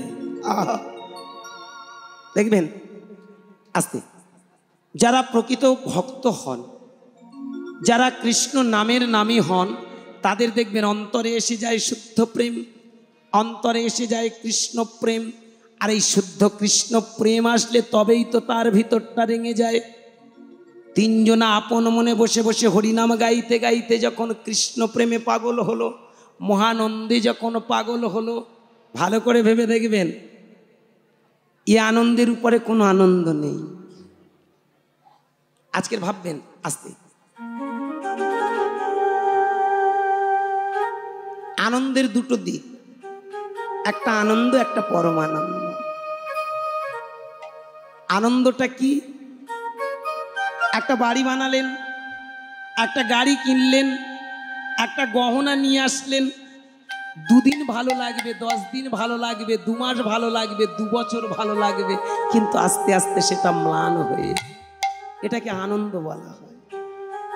কিন্তু ভালো করে ভেবে দেখবেন এই পৃথিবীতে আনন্দের উপরে আরো একটা আনন্দ আছে, যার নাম বলা হয় পরমানন্দ। পরমানন্দটা কি? দেখবেন যারা প্রকৃত কৃষ্ণ প্রেমিক, যারা প্রকৃত হরি প্রেমিক হয়, আপনি আপনার আরাধ্য দেবতার কাছে হোক বা কোনো মন্দিরে ঢুকে দেখবেন চোখের জল ফেলবেন। যত বেশি কৃষ্ণ বলবেন, যত বেশি হরি নাম করবেন, দেখবেন আস্তে আস্তে আপনার চোখ থেকে জল ঝরে যাচ্ছে। এই যে ভিতর থেকে আস্তে আস্তে আপনার যখন জল ঝরে যাবে না, ওই মন্দিরে বসে বসে প্রথম দেখবেন 2 ফোঁটা আসবে, তারপরে কালের নিয়মে আস্তে আস্তে 4 ফোঁটা, আস্তে আস্তে এইভাবে এমন একটা দিন আসবে, সময়ে আসলে না শ্রাবণের ধারার মতো ঝরে যায়। ভালো করে ভেবে দেখবেন যারা প্রতিদিন মন্দিরে বসে তাদের আরাধ্য দেবতার কাছে প্রার্থনা করে, তাদের ভিতরটা যেমন রেঙে যায়, আর সাথে সাথে তারা একটা পরমানন্দ খুঁজে পায়। কি বাবা? এই জন্য ভালো করে ভেবে দেখবেন কৃষ্ণ প্রেমিক যারা হয় তারা এই পৃথিবীতে সব থেকে বেশি খুশি থাকে, সুখে থাকে।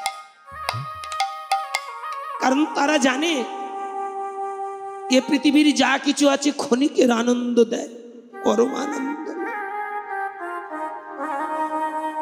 আমার সেই যে হরিদাস, আমার ব্রাহ্মণ ব্রাহ্মণী দুজনে না আপন মনে কৃষ্ণ প্রেমে কাঁদে, আর যত কাঁদে তত তাদের ভিতরে জেগে ওঠে এক পরমানন্দ। কিন্তু ভালো করে ভেবে দেখবেন যারা ভগবানের পথে থাকে না, তাদের জীবনে একটু দুঃখ বেশি আসে। হ্যাঁ মা, হ্যাঁ বাবা, ছেলেটার বয়স যখন 5 বছর হয়েছে, এই হরিদাসের হঠাৎ দেখা গেল একদিন সন্ধ্যার সময় বিষুচিকা রোগ হল। বিষুচিকা বোঝেন? কলেরা। ব্রাহ্মণ আর ব্রাহ্মণীর দুজনের যখন বিষুচিকা রোগ হলো, কলেরা রোগ হলো, ছোট্ট ছেলেটা ছুটে আসলো বাবার কাছে। ও বাবা, তুমি এরকম করছো কেন? ছোট্ট ছেলেটা ছুটে আসলো মায়ের কাছে। ও মা, তুমি এরকম করছো কেন? চলো না মন্দিরে যাই, চলো না একটু আমরা হরি নাম করি। ব্রাহ্মণ ব্রাহ্মণী দেখলো তাদের যে বিষুচিকা অর্থাৎ কলেরা রোগটা এসেছে, আজ রাতেই হয়তো ছুটি নিতে হবে। হ্যাঁ বাবা, ভালো করে ভেবে দেখবেন তখনকার দিনে সব থেকে বড় রোগ হলো কলেরা। কি গো মায়েরা, আপনারা তো বয়স জ্যেষ্ঠ অনেক মা আছেন, আমার বাবা বসে আছেন, পাড়ায় যদি কোনো কলেরা রোগী থাকতো, আস্তে আস্তে পাড়া থেকে লোক, এখন দেখা গেল ব্রাহ্মণ আর ব্রাহ্মণীর যখন কলেরা রোগ হলো, মধ্যরাত্রে ধীরে ধীরে শরীর খানা ক্ষীণ হয়ে আসলো, শেষ রাতে ধীরে ধীরে দুজনে চিরনিদ্রায় নিদ্রিত। হরিদাস ঠাকুর ঘরে ছুটে গেল, ও ঠাকুর, আমরা তো দিন রাত তোমায় ডাকি গো, বলো না আমার মায়ের কেন এমন হলো, আমার বাবার কেন এমন হলো, বলো না ভগবান। ভক্তমণ্ডলী, ভক্তিমতী মায়েরা শিশু মন নিয়ে যখন ছুটে গেল, কোনো উত্তর প্রত্যুত্তর না পেয়ে আবার ছুটে আসলো বাবার কাছে, মায়ের কাছে। মায়ের কাছে এসে মাকে জড়িয়ে ধরে ছোট্ট 5 বছরের হরিদাস বলে, ও মা, মা বলো না মা, তুমি যদি আমায় ছেড়ে চলে যাও আমি কোথায় যাবো?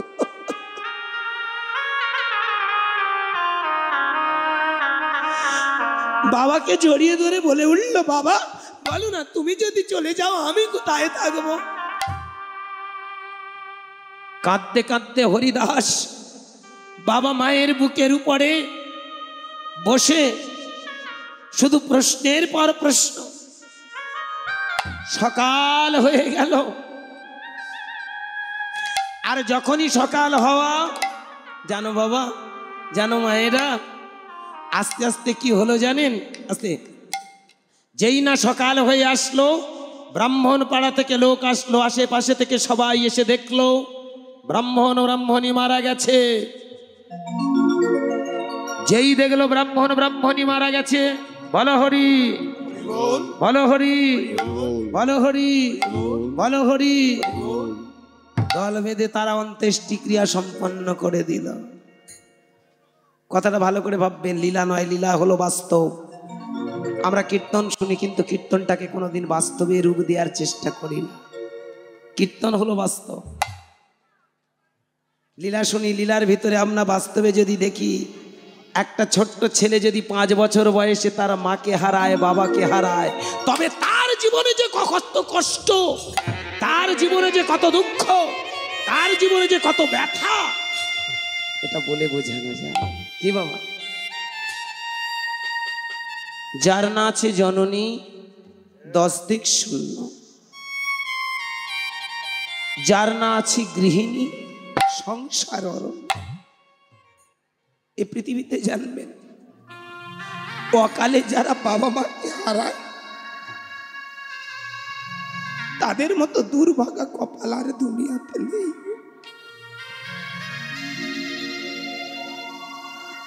পৃথিবীতে অকালে যদি কেউ মাকে হারিয়ে ফেলে, তবে তার মতো কপাল পড়ি দুনিয়াতে নেই। হ্যাঁ বাবা, হারাতে সবার হয়। এই যেমন 7 বছর আগে আমার বাবা হারিয়ে গেছে, হারাতেই তো হবে। বাবার বয়স হয়েছিল 82, স্বাভাবিকভাবে মৃত্যু, যেটা বার্ধক্যজনিত হয়। ঠিক ভালো করে ভেবে দেখবেন, হারাতেই হবে ঠিক কথা, কিন্তু জীবনে যদি ছোট বয়সে হারায়, তবে তার জীবনে দুঃখের সীমা নেই। এখানে যেসব বাবা মায়েরা অকালে বাবা মাকে হারিয়েছে, তাদের জীবনে দুঃখের সীমা নেই। আজকে ছোট বয়স থেকে এই হরি নামের পথে এসেছি। অপরাণ দেবেন, আমি বাস্তববাদী কীর্তনীয়। আমার কথাগুলো বোঝার পরে, শোনার পরে নিশ্চয়ই বুঝতে পারবেন, শুধু দেবতা দেবতা করে লাভ নেই। ওরা আমার আপনার মতো মানুষ ছিল, কালের নিয়মে সাধন ভজন করে তিল তিল করে আনন্দের জগতে চলে গেছে। তাই আমরা তাদের পুজো করি, ওদের হাত ধরে আমরা সেই পরমানন্দের জগতে যাব। কি আপনি ডাইরেক্ট প্রধানমন্ত্রীর সঙ্গে কথা বলতে পারবেন না, আপনাকে ধরতে হবে প্রথমে কাকে? পাড়ার প্রধান, এমএলএ, এমপি, তারপরে প্রধানমন্ত্রী। ঠিক তেমন আমরা ধরি গুরু, গুরু পৌঁছে দেয় দেবতাদের কাছে, দেবতারা পৌঁছে দেয় ভগবানের কাছে। বিষয়টা বোঝা গেল একটু? আমরা এইগুলো বোঝার চেষ্টা করি না, জানো। আজকে ভালো করে ভেবে দেখবেন, দেবতা দেবতা খোঁজে, কিন্তু বাস্তবে দেখবেন উপরে কোন দেবতা আছে পরে ভাববে। আগে প্রথমে আমাদের ভাবতে হয় আমাদের কাছে যারা তারাই আমাদের সব থেকে বড় ভগবান। এই হরিবাসরে তাই পা দুটো জড়িয়ে ধরে অনুনয় বিনয় করে একটা কথা বলবো, আজকের এত মঠ হলো, এত মন্দির হলো, এত আশ্রম হলো, এত গীতা পাঠ ভাগবত পাঠ কত কিছু আমরা করি, কিন্তু কোনোদিন ভেবে দেখি না প্রকৃত ভগবানটা কোথায়। ছোটবেলা থেকে হরিনামের পথে সেইটুকু আমার বোধগম্যে এসেছে, দেবতা উপরে নয়, দেবতা কাছে। যারা বাবা মাকে ভালোবাসে তাদের মতো ভাগ্যবান দুনিয়া নেই। যারা বাবা মাকে ভালোবাসে তাদের মতো সাধক দুনিয়াতে আর হয় না। সাধনা করার জন্য মঠ মন্দিরে ছুটতে হয় না গো, সাধনা করার জন্য মঠ মন্দিরে যেতে হয় না। আগে তুমি যদি তোমার দুটো মানুষকে তুমি তিল তিল করে ভালোবাসা দিয়ে তাদের প্রতি শ্রদ্ধা কর্তব্য পালন করো, তুমি মন্দিরে যাও, আর রুকনেওয়ালা কেউ নেই, ও তোমার কাছে আসতে বাধ্য। তাই আমরা কাছের দেবতাগুলোকে ভুলে আমরা উপরের দেবতা খুঁজে বেড়াই। আজকের হরিবাসরে তাই বলে যাই, গেলে কাশী বৃন্দাবনে, দিন কাটালে তীর্থস্থানে, মন্দিরেতে বসলে ধ্যানে, করলে কত দান, তাতে খুশি হয় না ভগবান। ঘরে তোমার পিতা মাতা, তাদের সেবা করো, দেব দেবতা পিতা মাতার চেয়ে তো নয়। আমরা কোনোদিন ভেবে দেখি না দেবতা যাদেরকে ভগবান দেবতা বলে পুজো করছি, তারাও কর্মের জায়গা থেকে বিচ্যুত হয়নি, হয়েছে বাবা। এই দেখুন রামচন্দ্রের কথা, যে রাম সারা বিশ্ব ব্রহ্মাণ্ডে, রামের মতো রাজা হয় না, রামের মতো মানুষ দুনিয়াতে নেই। কি বাবা, আমরা গর্ব করে বলি রাম ভগবান, আরে ভগবানটা যে হয়েছে কিসে হলো, এটা আমরা কোনোদিন ভেবেছি? রাজা দশরথ যুদ্ধক্ষেত্রে গিয়েছে, ক্লান্ত পরিশ্রান্ত হয়ে ঘরে ফিরেছে, কইকেয়ী সেবা করলো। খুব মন দিয়ে শুনবেন, কইকেয়ী সেবা শুশ্রূষা করে রাজা দশরথকে একটু শান্তি ফিরিয়ে দিল, একটু শক্তি জুগিয়ে দিল। ধীরে ধীরে রাজা দশরথ বলে উঠল, কইকেয়ী তোমার সেবায় আমি সন্তুষ্ট, তাই তুমি বর প্রার্থনা কর। একটা নয়, দুটো বর আমি তোমায় দেব। যেই কথাটা বলা সঙ্গে সঙ্গে আমার সেই যে কইকেয়ী বলে উঠল, স্বামী গো, বর যদি দিতে হয় তবে আমি এখন বর নেব না, সময় হলে আমি চেয়ে নেব। কাল কেটে গেল, দিন কেটে গেল, বহুদিন পার হয়ে গেল। যেদিন রামচন্দ্র রাজ্যাভিষেকের জন্যে আমার রাজা দশরথ তৈরি হয়েছে, সেই দিন ওই মন্থরার কুমন্ত্রণাতে ধীরে ধীরে কইকেয়ী ছুটে আসলো রাজা দশরথের কাছে। স্বামী গো, তুমি আমাকে দুটো বর দেবে বলেছিলে না, এইবার সেই বর দুটো তুমি আমায় দাও দিকিনি। করজোড়ে অনুনয় বিনয় করে যখন চেয়ে বসলো, আস্তে ধীরে ধীরে রাজা দশরথ বলে উঠল, বলো তুমি কি চাও। তার আগে মন্থরার কুমন্ত্রণা দিয়ে তার কানটা ভাঙা হলো। সিদ্ধান্ত নিয়ে বসলো, দুটো বর কি জানো? প্রথম বর হলো 14 বছরের জন্য রামচন্দ্রের বনবাস, আর দ্বিতীয় ভরত হবে রাজা। মুখের কথাটা মুখে রইল, চিৎকার করে কইকেয়ী বলে উঠল, দুটো বর তুমি দেবে বলেছিলে, সেই দুটো বর হলো, প্রথম বর 14 বছরের জন্য রামচন্দ্রের বনবাস, দ্বিতীয় বর আমার ভরত হবে রাজা। কেঁদে উঠল দশরথ, এটা সম্ভব কি করে? সম্ভব, তুমি না সত্যান্বেষী রাজা, তুমি তো কোনোদিন সত্য থেকে ভ্রষ্ট হওনি, তবে কেন তুমি দেবে না? করজোড়ে রাজা দশরথ অনুনয় বিনয় করেও যখন অরণ্যে রোদন হয়ে গেল, এইবার ধীরে ধীরে কইকেয়ীকে বলল, তাই হোক, আমি আমার মুখ দিয়ে মিথ্যাচ্চারণ করিনি, আমার এই মুখ দিয়ে আমি কোনোদিন কোনো খারাপ কথা উচ্চারণ করিনি, আমি দেব তোমায়। কিন্তু রামচন্দ্রকে ডেকে পাঠাই। খুব ভালো করে ভেবে দেখবেন, গল্পগুলো শুনে মুখস্থ করেছি, তত্ত্ব শিখিনি। তাড়াতাড়ি কি হলো জানেন? রামচন্দ্রকে ডেকে পাঠানো হলো। হাসি মুখে রামচন্দ্র রাজা দশরথের কাছে এসে দাঁড়িয়ে বলল, বাবা তুমি আমায় ডেকেছো? বাবা, আরে আমি কেন ডেকেছি জানিস? কেন ডেকেছি? আজ তোর কাছে আমি ক্ষমা চাইবো বল। বাবা, আমি তোমার সন্তান, তুমি আমার বাবা, তুমি আমার কাছে কেন ক্ষমা চাইতে এসেছো? বলো কি হয়েছে তোমার? আমি একটা জীবনে ভুল করেছি রে, যে ভুলের মাসুলটা আজ আমাকে গুনতে হবে। যে ভুলের মাসুলটা একদিন নয়, দুদিন নয়, হয়তো 14টা বছর আমাকে কষ্ট পেতে। কাঁদছো কেন? আমি তোমার সন্তান হয়ে তোমার চোখের জল মুছে দেবো, সেটাই তো সন্তানের কর্তব্য। বলো বাবা তুমি কি চাও? কি করলে তোমার চোখের জল আমি মুছে দিতে পারবো? কি করলে তোমার মুখে আমি হাসি ফোটাতে পারবো? তাহলে শোন, আমি তোর ওই কইকেয়ী মায়ের কাছে বলেছিলাম 2টো বর তুমি নেবে। আজ নয়, বহুদিন আগে সংকল্প করেছিলাম। আজ সেই দিন এসেছে, তোর তো রাজ্যাভিষেক। তাই এই সুদিনে শুভ সময়ে আমি তোর কাছে ভিক্ষা চাই বাবা। এই 2টো বর, প্রথম বর হলো 14 বছরের জন্য তোর বনবাস, আর দ্বিতীয় বর হলো ভরত হবে রাজা। মৃন্ময় প্রতিমূর্তির মতো চোখের জল ফেলে কেঁদে উঠল রাজা দশরথ। ধীরে ধীরে আমার সেই যে শ্রীরামচন্দ্র বাবার সামনে দাঁড়িয়ে বলে উঠল, বাবা কাঁদছো কেন? সন্তান হয়ে যদি বাবার প্রতি কর্তব্য না করে তবে তাহলে কেমন সন্তান? আমি কথা দিলাম বাবা, আমি কথা দিলাম, আমি তোমার আদেশ পালন করার জন্য 14 বছর কেন, যদি 14টা জনম যদি বনে ঘুরতে হয় আমি রাজি।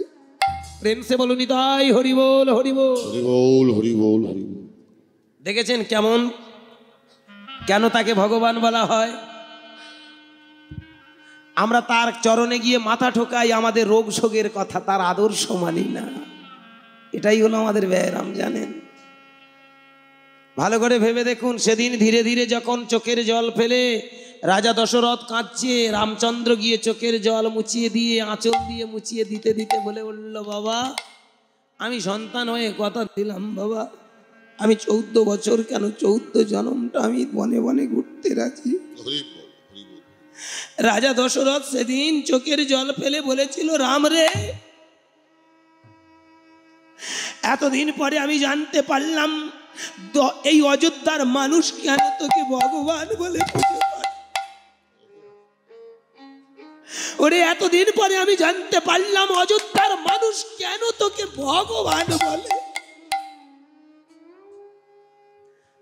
আজ আমি বাবা হয়ে তোর কাছে হাত জোড় করে বলছি রে রাম, আজ তোকে পেয়ে আমার জীবন। তাহলে দেখেছেন কেমন বাবা আর কেমন সন্তান? এ গল্প শুনে যাই, গল্পের মানে বোঝার চেষ্টা করি না, লীলাগুলো শুনি, লীলার অর্থ বুঝি না, জানো মায়েরা? তাই ভালো করে ভেবে দেখবেন, আস্তে বাবা মাকে সুখী করাই তো সন্তানের কাজ। আজ এই হরিবাসরে একটা কথা বলে যাই, ভেবে দেখবেন, বর্তমান দিনে সত্যি আমরা হরি নাম করি, হরি নাম শুনি, কিন্তু কর্মের জায়গাটা কেউ চাই না। পৃথিবীতে যেন সব থেকে কাছের মানুষ তোমার মা, আর পৃথিবীতে সব থেকে কাছের মানুষ যেন তোমার ঘরের বাবা। দেবতা যদি থেকে থাকে তবে জীবন্ত দেবতা বসে আছে তোমার সামনে। পিতা স্বর্গ, স্বর্গ বলে যদি কিছু থেকে থাকে তবে তোমার বাবা মা। পিতা ধর্ম, যদি ধর্ম বলে কিছু করতে হয় তবে তাদের প্রতি কর্তব্য করাই হলো ধর্ম। পিতা হি পরমং তপ, যদি তপস্যা করতে হয় তবে তাদের চরণে বসে তপস্যা করো। ওই গয়াকাশী মঠ মন্দিরে কিছু নাই। অনেকে বলতে পারেন, তাহলে বাবা যারা মঠ মন্দিরে গেছে ও তো কাকে কান নিয়েছে, ও তো কাকে কান নিয়েছে, কান নিয়েছে এই বলে চিৎকার করছে। বলুন, শুধু ছুটেই গেল, দৌড়ে গেল, কিছু খুঁজে পেয়েছে তারা? এগুলো বোঝার আছে, জানো মায়েরা? তাই ভালো করে ভেবে দেখবেন, বাবা মাকে ছেড়ে সংসার ছেড়ে ধর্ম করাটা উচিত নয়। কর্মের জায়গাটা গুছিয়ে গিয়ে চলার নাম হলো ধর্ম। তাই বলবো এখানে ভক্তমণ্ডলী, বাবা মাকে বাবা মা যেন কষ্ট না পায়, বাবা মা যেন দুঃখ না পায়। মা মা, বাবা বাবা। পৃথিবীতে জানবেন, মা হারিয়ে গেলে দুনিয়াতে তার সব অন্ধকার। বাবা যদি হারিয়ে যায় তাহলে জানবেন তার মাথার উপরে ছাদটা শেষ হয়ে গেছে। নিতাই হরিবোল হরিবোল। যারা হারিয়েছে তারাই জানে যন্ত্রণা কোথায়, বেদনা কোথায়। তাই তো জ্ঞানী মহাজনেরা সিদ্ধান্ত টেনে একটাই কথা বলেছে, গয়া, কাশী, বৃন্দাবন, মথুরা, প্রয়াগ, দ্বারাবতী, কঙ্কাল কোথায় যাবে? যেখানেই যাও না কেন, দেবতা তোমার কোথাও নেই, দেবতা তোমার ঘরে। যে মা যে বাবা তিল তিল করে তোমাকে বড় করেছে, মানুষ করেছে। ভালো করে ভেবে দেখবেন ভক্তিমতী মায়েরা, একটা জ্বর হলে সারা রাত ধরে মাথার কাছে বসে থাকে, উপরের কোনো দেবতা নয়, জীবন্ত দুপুরে। তোমার ওই রোগের পিছনে যা কিছু খরচ হবে, উপরের কোনো দেবতা নয়। যার হাতে ধরতে লাগে না, পায়ে পড়ে সেই বাবা ছুটে গিয়ে বলে, দে না রে ভাই, 2 লাখ টাকা 5 লাখ টাকা আমার ছেলেকে আমার মেয়েকে ফিরিয়ে নিয়ে আসবে। সর্বশান্ত করে যারা এই পৃথিবীতে সুখে রাখতে চায় সন্তান সন্ততিদের, তারাই তো দেবতা। এই জন্য জ্ঞানী মহাজনেরা সিদ্ধান্ত টেনে বললেন, তুমি যতই যাও না মন্দির মসজিদ, যতই যাও না মন্দির মসজিদ, যতই করো গঙ্গায় স্নান, বাবা মাকে না বাসিলে ভালো হয় না খুশি ভগবান।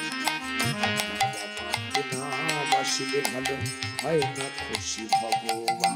নিতাই গৌর হরি হরি হরি। মন্দির মসজিদ, যতই যাও না মন্দির মসজিদ, যতই করো গঙ্গা স্নান, বাবা মাকে না বাসিলে ভালো হয় না খুশি ভগবান। বাবা মাকে না বাসিলে ভালো হয় না খুশি ভগবান। বাবা মা যে সবার সেরা এ জগৎ সংসারে, বাবা মা যে সবার সেরা এ ভাব সংসারে, বাবা মা যে সবার সেরা এ জগৎ সংসারে, বাবা মা যে সবার সেরা এ জগৎ সংসারে, তাদের চরণ করলে সেবা পাবি সকল দেবতারে। তাদের চরণ করলে সেবা পাবি সকল দেবতারে। যেতে হবে না গো তোমায়, যেতে হবে না গোর তোমায়, যেতে হবে না গো তোমায়, যেতে হবে না গোর তোমায়, কর্ম করতে তীর্থস্থান। বাবা মাকে না বাসিলে ভালো হয় না খুশি ভগবান। বাবা মাকে না বাসিলে ভালো হয় না খুশি ভগবান। যতই যাও না মন্দির মসজিদ, যতই যাও না মন্দির একটু মসজিদ, বসুন, যতই করো একটু বসুন মায়েরা, পায়ে ধরে বলবো আপনারা একটু অপেক্ষা করুন। বাবা মাকে না ছোট বাসিলে করে ভালো লীলা রাখবো, জয় শ্রী হয় না রাধে। খুশি ভগবান। বাবা মাকে না বাসিলে ভালো হয় না খুশি ভগবান। তোমায় বুকে জড়িয়ে ধরে কত কষ্ট মানুষ করে, সেই বাবা মার চোখেতে জল কবু যায় না ঝরে। তোমার বুকে জড়িয়ে ধরে কত কষ্ট মানুষ করে, সেই বাবা মার চোখেতে জল কবু যেন না ঝরে। তোমায় বুকে জড়িয়ে ধরে কত কষ্ট মানুষ করে, সেই বাবা মার চোখেতে জল কবু যায় না ঝরে। তোমার বুকে জড়িয়ে ধরে কত কষ্ট মানুষ করে, সেই বাবা মার চোখেতে জল তবু যেন না ঝরে। এই পৃথিবী আসাবে ভাই ওই বাবা মার জন্য, এই পৃথিবী আশা দেখো ওই বাবা মার জন্য। তাদের চরণ করলে সেবা তোর জীবন হবে ধন্য। তাদের চরণ করলে পূজা পাবি জীবন হবে ধন্য। তাদের মতো গুরু যে আর, তাদের মতো গুরু যে আর নেই তো কোন বাবা মাকে না বাসলে ভালো হয় না খুশি ভগবান। বাবা মাকে না বাসিলে ভালো হয় না খুশি ভগবান। বাবা মাকে না বাসিলে ভালো হয় না খুশি ভগবান। যতই যাও না মন্দির মসজিদ, যতই যাও না মন্দির মসজিদ, যতই করো গঙ্গায় স্নান, বাবা মাকে না বাসিলে ভালো নিতাই গৌর হরি হরি হরি বল। বাবা মাকে না বাসিলে ভালো হয় না খুশি ভগবান। বাবা মাকে না বাসিলে ভালো হয় না খুশি ভগবান। বাবা মাকে না বাসিলে ভালো হয় না খুশি ভগবান। जय जय भगवान श्री कृष्ण चंद्र जी की, जय। राधा रानी की, जय। श्याम सुंदर की, जय। मदन मोहन की, जय। भक्त वृंद की, जय। हरि नाम की, जय। महाप्रसाद की, जय। प्रेम से बोलून हरि हरि बोल। হরি বল হরি বল। যারা এখনই প্রসাদ পায়নি, যে কথাটা বলা, আপনারা প্রসাদ পেয়ে তবে যাবেন। আমি অনুরোধ করব আপনারা প্রসাদ না নিয়ে কেউ বাড়ি থেকে যাবেন না। আর যারা প্রসাদ পেয়েছেন, আমি জানি পেট ভারী হলে সব গন্ডগোল হয়ে যায়, তখন আর অমৃত ঢেলে দিলেও এবার মনে হয় একটু বিছানার সঙ্গে মিটিং করি। পা দুটো জড়িয়ে ধরে বলবো, বাবা মায়েরা একটু 10 মিনিট বসুন। আমি ছোট করে আজকে লীলাটা কেন আমি গাইতে এসেছি, কেন আমি বলছি, ভালো করে ভেবে দেখবেন। জয় শ্রী রাধে। হা বাবা, যারা আপনারা অর্থগুলো দিচ্ছেন, আপনাদের কাছে আমার এইটুকু ভিক্ষা, এ আপনাদের অনেক রক্ত ঝরা পয়সা। হ্যাঁ মা, হা বাবা, আপনারা কৃপা করে আমাকে যে দান করছেন, এটা আমি মনে করি টাকা নয়, আপনারা আশীর্বাদ করে যাচ্ছেন। তাই আপনাদের এই আশীর্বাদ আমি মাথায় নিলাম। আর এখানে যারা দান করেছেন, দান আপনাদের সার্থক হোক। এবং শুধু তাই নয়, আপাতত দৃষ্টি দিয়ে চোখ দিয়ে দেখলে আমরা দেখি এটা তো টাকা, তাই দয়া করে আপনারা আশীর্বাদ করে যাবেন, এই অর্থটা যেন আমি আমার নরনারায়ণ সেবার কাজে লাগাতে পারি। নিতাই গৌর প্রেমানন্দে হরি বল হরি বল হরি বল। খুব মন দিয়ে শুনবেন, এইবার ছোট করে আপনাদের চরণে নিবেদন। এখন তাহলে মা মারা গেলে, বাবা মারা গেলে, এই জগতে জানবেন তার কিন্তু আপন কেউ থাকে না। কি গো মায়েরা, ভেবে দেখবেন আস্তে, যার মা মারা যায়, যার বাবা মারা গেছে, এই জগতে দেখবেন বাবা মরে গেলে মনে হয় যেন সেদিন থেকে তার ছাদটা ফাটল ধরেছে। আর মা যদি মারা যায়, তাহলে জানবেন তার কাছে 10 দিক অন্ধ। এই জন্য শাস্ত্রের একটা কথা আছে, কি জানেন? যার না আছে জননী 10 দিক শূন্য, যার না আছে গৃহিণী সংসার অরণ্য। কষ্ট পাবেন না, একটা কথা বলে যাই এখানে বাবা। যারা অকালে বিপত্নিক হয়েছে, বিপত্নিক মানে বোঝেন তো, স্ত্রী হারিয়েছেন, আমি পা দুটো জড়িয়ে ধরে, কষ্ট পাবেন না যদি কোনো মানুষ থেকে থাকেন। প্রকৃতির নিয়মে কার কখন ছুটি হবে জানি না, তবে জানবেন কোনো মানুষ যদি অকালে স্ত্রী হারা হয়, তবে তার দুঃখের সীমা থাকে। ছোটবেলায় দেখবেন মায়ের আঁচল, আর বার্ধক্যে দেখবেন স্ত্রীর আঁচল। কথাটা শুনতে খুব খারাপ লাগলো, এটাই চরম সত্য। রাত 12টার সময় যদি আপনার একটু পিপাসা পায়, বুকে যদি একটু ব্যথা বেড়ে যায়, আপনার ছেলে বউকে একটু ডেকে দেখবেন, ও বৌমা একটু জল দাও না, মা বড় পিপাসা পেয়েছে, বুকটা বড় ব্যথা করছে। ও বাবা খোকা একটু জল দে না, একটু আমার বুকে ব্যথা করছে। জল আসতে অনেক দেরি জানেন, কিন্তু স্ত্রী যদি পাশে থাকবে, ও বুড়ো তোমার কি হয়েছে, দাঁড়াও আমি এনে দিচ্ছি, দেখবেন ঠিক গড়িয়ে গড়িয়ে গিয়ে আপনার জল নিয়ে এসে বুকে হাতটা দিয়ে, তোমার কিচ্ছু হয়নি, দেখবে তুমি ভালো হয়ে যায়। এই যে ভালোবাসায় দেখবেন অনেক অর্থের রোগ নিরাময় হয়ে যায়। নিতাই গৌর হরি বল হরি বল। এজন্য দেখবেন কোনো কালে দুর্ভাগ্য, সেই দুর্ভাগ্য কপাল বা এটা দুর্ভাগ্যবশত যদি কোনো স্ত্রী হারিয়ে যায়, তবে তার জীবনটা হয় দুঃখময়। আর মা যদি হারিয়ে যায়, তাহলে জানবেন তার সব দিকটা যেন শূন্য। এই যেমন মায়েরা ভালো করে ভেবে দেখবেন, আপনারা বাপের বাড়ি ছেড়ে শ্বশুর বাড়িতে এসেছেন, তাই না? জীবনটা বড় রঙ্গমঞ্চ, তাই না? শিশুবেলায় বাবার কাছে, যৌবনে স্বামীর কাছে, বার্ধক্যে সন্তানের কাছে, তাতেও যেন আসল ঠিকানা নেই। একটা গান আছে না, গানটা একটু গাই ছোট মতো, রাত হয় হোক, গানটা দারুণ গান। বাপের বাড়ি এই গেরাম, বাপের বাড়ি এই গেরামে, শ্বশুর বাড়ি ওই, তাই না?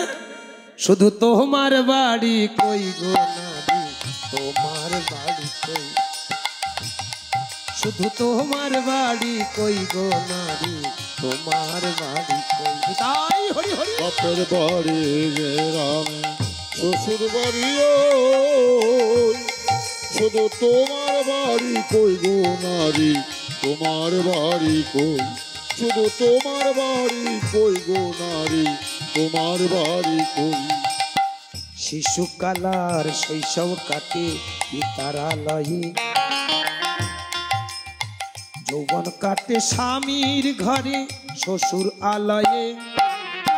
শিশুকালার শৈশব কাটে পিতার আলয়ে, যৌবন কাটে স্বামীর ঘরে শ্বশুর আলয়ে। আবার বৃদ্ধাকালে আশ্রয় নাই যার, বৃদ্ধাকালে আশ্রয় নাই যার, বৃদ্ধাকালে আশ্রয় নাই যার, বৃদ্ধাকালে আশ্রয় নাই যার। ওদের কাছে রই। কোথায়? ঝ্যাঁটার কাছে। না না, ঝ্যাঁটা নয়, ব্যাটার কাছে। রাগ করবেন না, বর্তমানে বলুন না। কি বাবা, আমরা বাবা মা কত কষ্ট করে ছেলে পুলে মানুষ করে, বুড়ো বয়সে যদি একটু ওষুধের কথা, এর মধ্যে ওষুধ শেষ। কে? ও বাবা, দুটো মুড়ি টুড়ি এনে দে। কি খাই খাই করো বলো দেখি। দেখেছেন, মনে হয় সাপের মতো ফুঁসিয়ে ওঠে। এ বড় আর ভাবি মাঝে মধ্যে, জানেন আমরা কোন দুনিয়ায় বাস করি? নামে দেবতা পূজা করি, ভগবান ভগবান বলে চিৎকার করি, এদের দিকে আমরা তাকাই না। হয় বৃদ্ধাশ্রম, নতুবা ঘরের এক কোণ, এটাই তো ঠিকানা। শুধু তোমার বাড়ি কই গো নারী, তোমার বাড়ি কই, তোমার বাড়ি কই গো নারী, তোমার বাড়ি কই, শুধু তোমার বাড়ি কই গো নারী, তোমার বাড়ি কই। সারা জীবন ভাত রাঁধিলি পরের হাঁড়িতে, আপন ভেবে ঘর বাঁধিলি পরের সংসারে। সারা জীবন ভাবনা দিনে পরের হাড়িতে, আপন দেবে আশাহীনি পরের গাড়িতে। সারা জীবন ভাত রাঁধিলি পরের হাঁড়িতে, আপন ভেবে ঘর বাঁধিলি পরের সংসারে। যেমন পরের ঘরে বাসা বেঁধে, পরের ঘরে বাসা বেঁধে, পরের ঘরে বাসা বেঁধে, পরের ঘরে বাসা বেঁধে থাকে রে চড়ুই। এই চড়ুই পাখি দেখেছেন? ও পরের ঘরে বাসা বাঁধে। বাবুই ডাকিয়া কহে, বলিছে চড়াই করে ঘর থেকে কর শিল্পের বড়াই। আমি থাকি মহাসুখে অট্টালিকা পড়ে, তুমি কত কষ্ট পাও রোদ বৃষ্টি ঝড়ে। বাবুই হাসিয়া কহে, সন্দেহ কি তাই, কষ্ট পাই তবু থাকি নিজের বাসা। পাকা হোক তবু ভাই পরেরও বাসা, নিজে হাতে গড়া মোর কাঁচা ঘর খাসা। দেখেছো মা, বড় মজার না? শুধু তোমার বাড়ি কই গো নারী, তোমার বাড়ি কই, শুধু তোমার বাড়ি কই গো নারী, তোমার বাড়ি কই, শুধু তোমার বাড়ি কই গো নারী, তোমার বাড়ি কই, শুধু তোমার বাড়ি কই গো নারী, তোমার বাড়ি কই। মানব জীবন পেয়ে কতই খুঁজলি না ভবে, মহাকালের পাল কি যেদিন আসে রে কবে। মানব জীবন পেয়ে কতই খুঁজলি না ভবে, মহাকালের পাল কি যেদিন আসে রে কবে।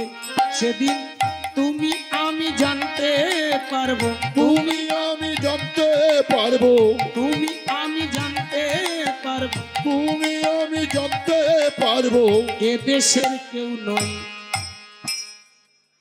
এটা দেশ, দয় বয় একার মধ্যাহ্ন দেশ। দেশ মানে এই হিংসা ছাড়া আর কিছু নেই। বলুন, এত টাকা পাচ্ছে কোথা থেকে? হরিবাসু দিচ্ছে। এই শালা নিশ্চয়ই জালি করছে। কি পাড়ায় গিয়ে খবর নেবেন, ও শালার টাকা হয়েছে না, ওই জন্য হরিবাসর চালাচ্ছে, নিজে দিতে পারবেন কি? ভালো করে ভেবে দেখবেন, কেউ যদি একটা কিছু করে অপরে হিংসায় জ্বলে যায়, কিন্তু ভালো করে ভেবে দেখবেন এখানে হয় দেশ, একে অপরের উপর হিংসা রাগারাগ, কিন্তু ভালো করে ঠান্ডা মাথায় দেখবেন দয়কা তালবেশ দেশ একটা আছে আমাদের, পরমানন্দের দেশ। শুধু তোমার বাড়ি কই গো না, তোমার বাড়ি কই, শুধু তোমার বাড়ি কই গো নারী, তোমার বাড়ি কই, হরি হরি, শুধু তোমার বাড়ি কই গো নারী, তোমার বাড়ি কই, শুধু তোমার বাড়ি কই গো নারী, তোমার বাড়ি কই, শুধু তোমার বাড়ি কই গো নারী, তোমার বাড়ি কই। যে কারণে মায়েরা ভালো করে ভেবে দেখবেন আপনাদের জীবনটা বড় রঙ্গমঞ্চে। ছোটবেলা কোথায় ছিলেন? বাবার ঘরে। যৌবনে কোথায় আসলেন? স্বামীর ঘরে। খুব মজার জায়গা, তাই না? ভালো করে ভেবে দেখবেন। আস্তে আমা, মা ছেড়ে বাবা ছেড়ে সংসার ছেড়ে ছুটে এসেছেন, একটা ভালোবাসার মানুষ পেয়েছেন, তাই না? খুব ভালো করে যদি আপনারা ভাবে দেখেন, আমাদের সনাতন ধর্মের একটা বড় নীতি আছে, আদর্শ আছে। আদর্শটা কি? আদর্শটা হলো, ভালো করে ভেবে দেখবেন, যতদিন আপনি বাবার ঘরে থাকবেন ততদিন আপনার বাবা মা মুখ্য, কিন্তু যেদিন থেকে আপনি বাবা মা ছেড়ে শ্বশুর বাড়িতে এলেন সেদিন আপনার বাবা মা হয়ে যায় গৌণ, আর আপনার শ্বশুর শাশুড়ি হয়ে যায় মুখ্য। কিন্তু তবুও দেখবেন ভালো করে লক্ষ্য করে, আমার মায়েরা ঘন ঘন দৌড়ে দৌড়ে যায় একটু বাবা মায়ের কাছে, জান না? মা যতদিন বেঁচে থাকে মনে হয় পরাণটা বড় কাঁধে ছুটে মায়ের কাছে যায়। মা যতদিন বেঁচে থাকে দেখবেন মনে হয় যেন একবার ছুটে মায়ের কাছে গিয়ে বসে। মায়ের কোলের উপরে কোনো শীতল জায়গা নেই গো। মায়ের ভালোবাসার মতো মানুষ দুনিয়াতে নেই গো। আজকের এই হরিবাসর একটু ছোট করে বলে যাই, ভেবে দেখবেন, এ জগতে কোনো মায়েরা যদি তার বাবাকে হারায় যতটা না কষ্ট পায় তার থেকে বেশি কষ্ট পায় যেদিন মাকে হারায়। মা বাবা মরে গেছে তবুও দেখবেন হয়তো মন থেকে আমার মা আছে, আমার মা আছে। স্বামীর পকেট থেকে কিছু টাকা নিয়ে ছেলেদের কাছে থেকে চেয়ে নিয়ে কোনো রকম একটা ভালো কাপড় একটু মিষ্টি নিয়ে বলে, আয় বউ কোথায় যাচ্ছিস, আয় দিদি আয় কোথায় যাচ্ছিস? আমি আমার মায়ের কাছে যাচ্ছি, এই দেখ না একটা কাপড় নিয়েছি, দেখ তো কেমন হয়েছে। কিন্তু ভেবে দেখবেন যেদিন মা মরে যায়, প্রত্যেকটা মায়েদের কাছে দেখবেন যেদিন মা মরে যায় সেদিন কি হয় জানেন? ওই শ্মশান ঘাটে গিয়ে যখন দেখেন দাউ দাউ করে জ্বলছে, তখন একটা কথা বলে, মা তুই যখন চলে গেলি তবে আমার আর কি আছে, তুই যখন হারিয়ে গেলি তবে আর আমি কোথায় আসবো? আরো যেদিন শ্রাদ্ধাদি ক্রিয়া হয় সেদিন ভালো করে ভেবে দেখবেন, শ্রাদ্ধ ক্রিয়া শেষ হয়ে যাওয়ার পরে যখন বাড়িতে ফিরে আসবেন দরজার কাছে বসে বসে সব মেয়েরা কেঁদে বলে, আরে মা এতদিন আমি তোরই জন্য আসতাম রে মা, এতদিন তোকে দেখার জন্য আমার মনটা কাঁদতো, আমি ছুটে আসতাম, আজ তুই যখন চলে গেল। আমার ভাই ভালো, আমার ভাজ ভালো, সংসারে সবাই ভালো, কিন্তু মা গো তুই যখন নেই তবে এই রাস্তাটা আমার চিরকালের মতো বন্ধ হয়ে গেল। হ্যাঁ গো বাবা, হ্যাঁ গো মায়েরা, এ পৃথিবীতে জানবেন মায়ের মতো আপন দুনিয়াতে পাবেন না। হ্যাঁ বাবা, এ জগতে বাবা মায়ের মতো আপন নেই। সেই বাবা মাকে হারিয়ে ফেললো আমার হরিদাস। ছোট করে 5 মিনিটে শেষ করবো, অপরাধ দেবেন না, ক্ষমা করবেন, রাতটা অনেক হয়েছে, আমাকেও ফিরে যেতে হবে। আর আজকের আপনারা হরিবাসরে বসেছেন, আমি চেয়েছি আপনাদের ভেতরে একটু চেতনা তৈরি হোক। পরবর্তী দল বছরে চলে আসবে, পরবর্তী দল বছরে চলে আসবে। দল নেই, ঠিক আছে, আগামীকাল প্রসাদ বিতরণ হবে, তাই তো? খুব ভালো, ঠিক আছে, আমি দেখছি একটু আসতে। হরে কৃষ্ণ। আপনাদের চরণে একটা নিবেদন, ভালো করে মন দিয়ে শুনবেন আমার কথাগুলো, একটু ছোট করে লীলাটা রাখবো। কারণ সবই হয়। এই দেখুন, লীলা মানে কিছু না, আমি বারবার বলেছি 3 লাইনের গল্প আমরা 3 ঘন্টা করি, ফুলিয়ে ভাবিয়ে কত কিছু করি। সেই রাধাকৃষ্ণের গল্প হোক, যে কোনো ভক্তলীলা হোক, যাই কিছু হোক। আজকের এই লীলাটা কেন বলছি ভালো করে ভেবে দেখবেন। ওই প্রসঙ্গের সঙ্গে এই প্রসঙ্গে একটা বিশাল সাদৃশ্য আছে, মিল আছে। কিরকম? সেই যে ছেলেটা মাকে হারালো, বাবাকে হারালো, ভালো করে ভেবে দেখবেন, অকালে যেসব বাবা মাকে হারায় না, সে ছেলে বেশি দিন ভালো থাকতে পারে না। কেন জানেন? মা হারালে, বাবা হারালে ভালোবাসা দেওয়ার মতো মানুষ আর কেউ থাকে না। সেই মা হারা, বাবা হারা ছেলেটা পাড়ায় পাড়ায় ঘুরে ঘুরে এ বাড়ি সে বাড়ি, কেউ একদিন খেতে দেয়, কেউ একদিন দেয় না। হরিদাস কাঁদতে কাঁদতে বলে, মা বাবা তোমরা তো হারিয়ে গেলে, কিন্তু আমি কোথায় যাব? আমি কার কাছে যাব? কে কাকে মা বলে ডাকবো, কাকে বাবা বলে ডাকবো? কিছুদিন পরে ছেলেটা পেটের জ্বালায় জানেন একটু একটু করে চুরি করতে শুরু করল। 2 দিন খেতে দেয়, 5 দিন খেতে দেয়, তারপর যখন তাকে ধূর্ছা করে দেয়, হরিদাস মনে মনে চিন্তা করলো, আমার মা নেই, বাবা নেই, মানে দুনিয়াতে আমার আর কেউ নেই। তাই চুরি করে কারুর গাছে আম, কারুর গাছে তরি তরকারি, কারুর বাড়ির অন্ন, এমনি করে প্রত্যেকটা বাড়ি থেকে চুরি করে করে নিজের জীবনটা এগিয়ে নিয়ে যায়। কালাতিপাত হয়, দিনাতিপাত হয়। কিছুদিন যখন পার হয়ে যায়, ছেলেটা আস্তে আস্তে চোর হয়ে গেল। বাবা মায়ের ভালোবাসা থেকে বঞ্চিত হয়ে আজ সে সবার কাছে ঘৃণার পাত্র। আমি চোর। সবাই অঙ্গুলি নির্দেশ করে বলে, চোর হরিদাস। তাতে তার মনে দুঃখ নেই। তোমরা যতই বলো, আমি তো স্বভাবে হইনি, আমি অভাবে। দুভাবেই মানুষ দেখবেন খারাপ পথে যায়, এক স্বভাবে আর এক অভাবে। আজকে সমাজের বুকে ভালো করে দেখবেন চোর হয়েছে কারা, কেন? তা না হলে পায়খানার ভেতরে অত টাকা মেলে কি করে? প্রসঙ্গ অন্যদিকে চলে যাবে। দেখেছেন আজকে লাখো লাখো কোটি কোটি টাকা তছরূপ হচ্ছে, এটা বলবেন অভাবে? ভালো করে ভেবে দেখবেন, সারা জীবন অনেক মানুষ আছে যারা খেতে পায় না, দিন দরিদ্র কাঙাল। তেমনই একটা ছেলে আমার এই হরিদাস, স্বভাবে চুরি করে না, অভাবে।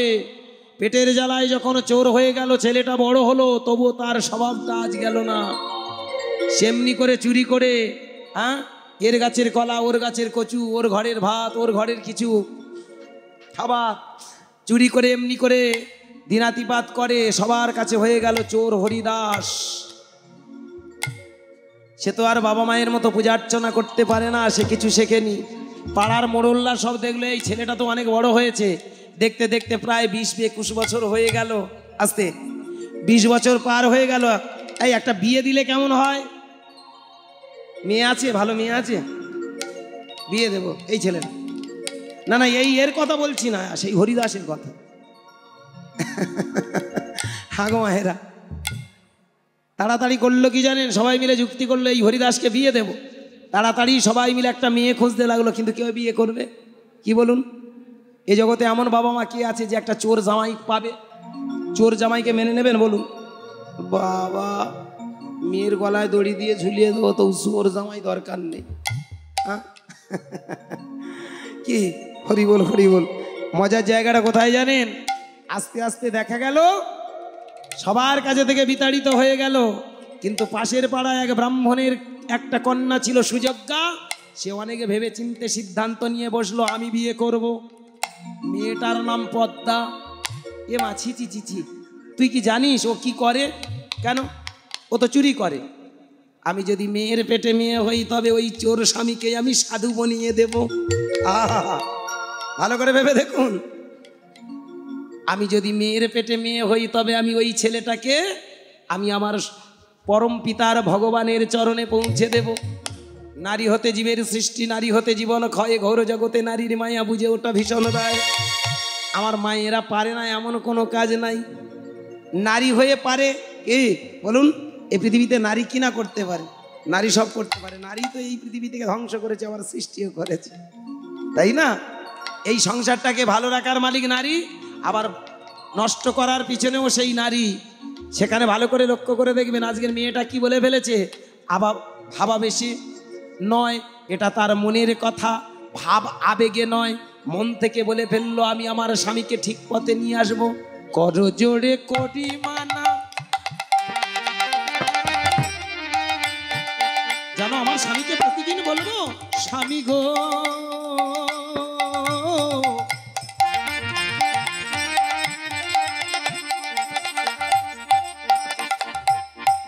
স্বামী গো,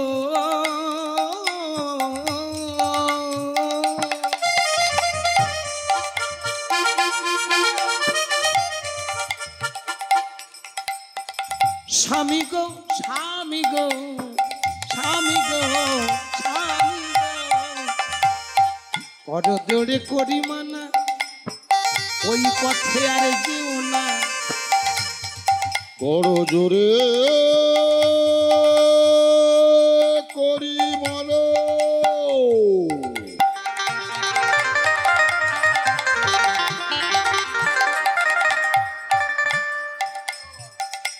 ও পথে যেও না।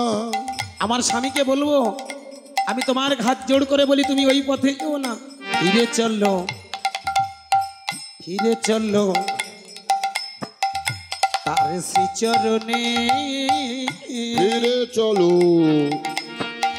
ফিরে চলো চিহ্নে, ফিরে চললো, চলো চলো তার শ্রীচরণে, ফিরে চলো, ফিরে চলো আজ চিশরণে। যেন তেন ভাবে আমি নিয়ে যাব, যেন তেন নিয়ে যাব, না না যেন তেন ভাবে নিয়ে যাব, যেন তেন ভাবে নিয়ে যাব, তার চরণে দাস করি, যেন তেন ভাবে নিয়ে যাব, সত্য পথে পথিক হবে, তার চরণে নিয়ে যাব, হরি হরি তার চরণে নিয়ে যাব, তার চরণে নিয়ে যাব। মেয়েটা ছুটে এসে দুটো হাত উত্তোলন করে বলে উঠল আমি আছি, আমি বিয়ে করব। পাড়া সবাই ছিটি করলো, কিন্তু সব উপেক্ষা করে যথাসময়ে দুজনের বিবাহ হয়ে গেল। আর দুজনের যখন বিয়ে হয়ে গেল ভগবানের লীলা শুরু হয়ে গেল। ভক্তমণ্ডলী, ভক্তিমতী মায়েরা আজকের এখানে বসে আছেন যত ভক্তমণ্ডলী, সবার চরণ ধরে একটাই কথা বলি, নারী হয়ে কেমন করে পুরুষকে ফিরিয়ে আনে দেখুন। ধীরে ধীরে সেই মেয়েটা আস্তে আস্তে দিন কেটে যায়, স্বামীর সঙ্গে বসে বসে সদা সর্বদা সুন্দর মিষ্টি কথা কয়। একদিন স্বামীর কাছে করজোড়ে বলে, হ্যাঁ গো তুমি এই কুপথে যাচ্ছ, তুমি চুরি করছো জানো? ওই সাধারণ মানুষ কত কটু কথা বলে, সবাই তো বলে আমি নাকি চোরের বউ। আমি যখন ঘাটে যাই, মাঠে যাই, হাটে যাই, যেখানে যাই সবাই বলে এই চোরের বউ যাচ্ছে, ওই চোরের বউ যাচ্ছে। স্বামী গো আমি তোমার পায়ে পড়ি, তুমি ওই রাস্তাটা ছেড়ে দিয়ে বরং অন্য রাস্তা। এই শোনো, মা মরার পর, বাবা মরার পর আমি তখন তো 5 বছরের শিশু, আমি তো কোনো কাজকাম শিখিনি, আমি তো কোনো কাজকাম জানি না, সুতরাং চুরি করা ছাড়া আমি আর অন্য কিচ্ছু জানি না। তাহলে তুমি ছাড়বে না? না। কিছুদিন পার হয়ে গেল, আরো কিছুদিন পার হয়ে গেল। প্রতিদিন সন্ধ্যাবেলায় একবার করে ওই স্বামীর কানে বলে, স্বামী গো একবার তুমি ফিরে চলো। আচ্ছা ঠিক আছে, তোমার কিছু করতে হবে না, তুমি তো ব্রাহ্মণের ছেলে, এসো আমরা দুজনে মিলে এই হরিবাস, এই যে মন্দিরের সামনে বসে বসে হরিনাম গাই। বউটা সন্ধ্যাবেলা কি করে জানো মা? ওই তুলসী তলায় প্রদীপটা জ্বেলে দেয়। নারী হলে কেমন দেখুন, যেমন করে আমার সেই যে বিষ্ণুপ্রিয়া দেবী প্রতিদিন তুলসী তলায় প্রদীপটা জ্বেলে দিয়ে বলতো, আমার চৈতন্যকে তুমি দেখো।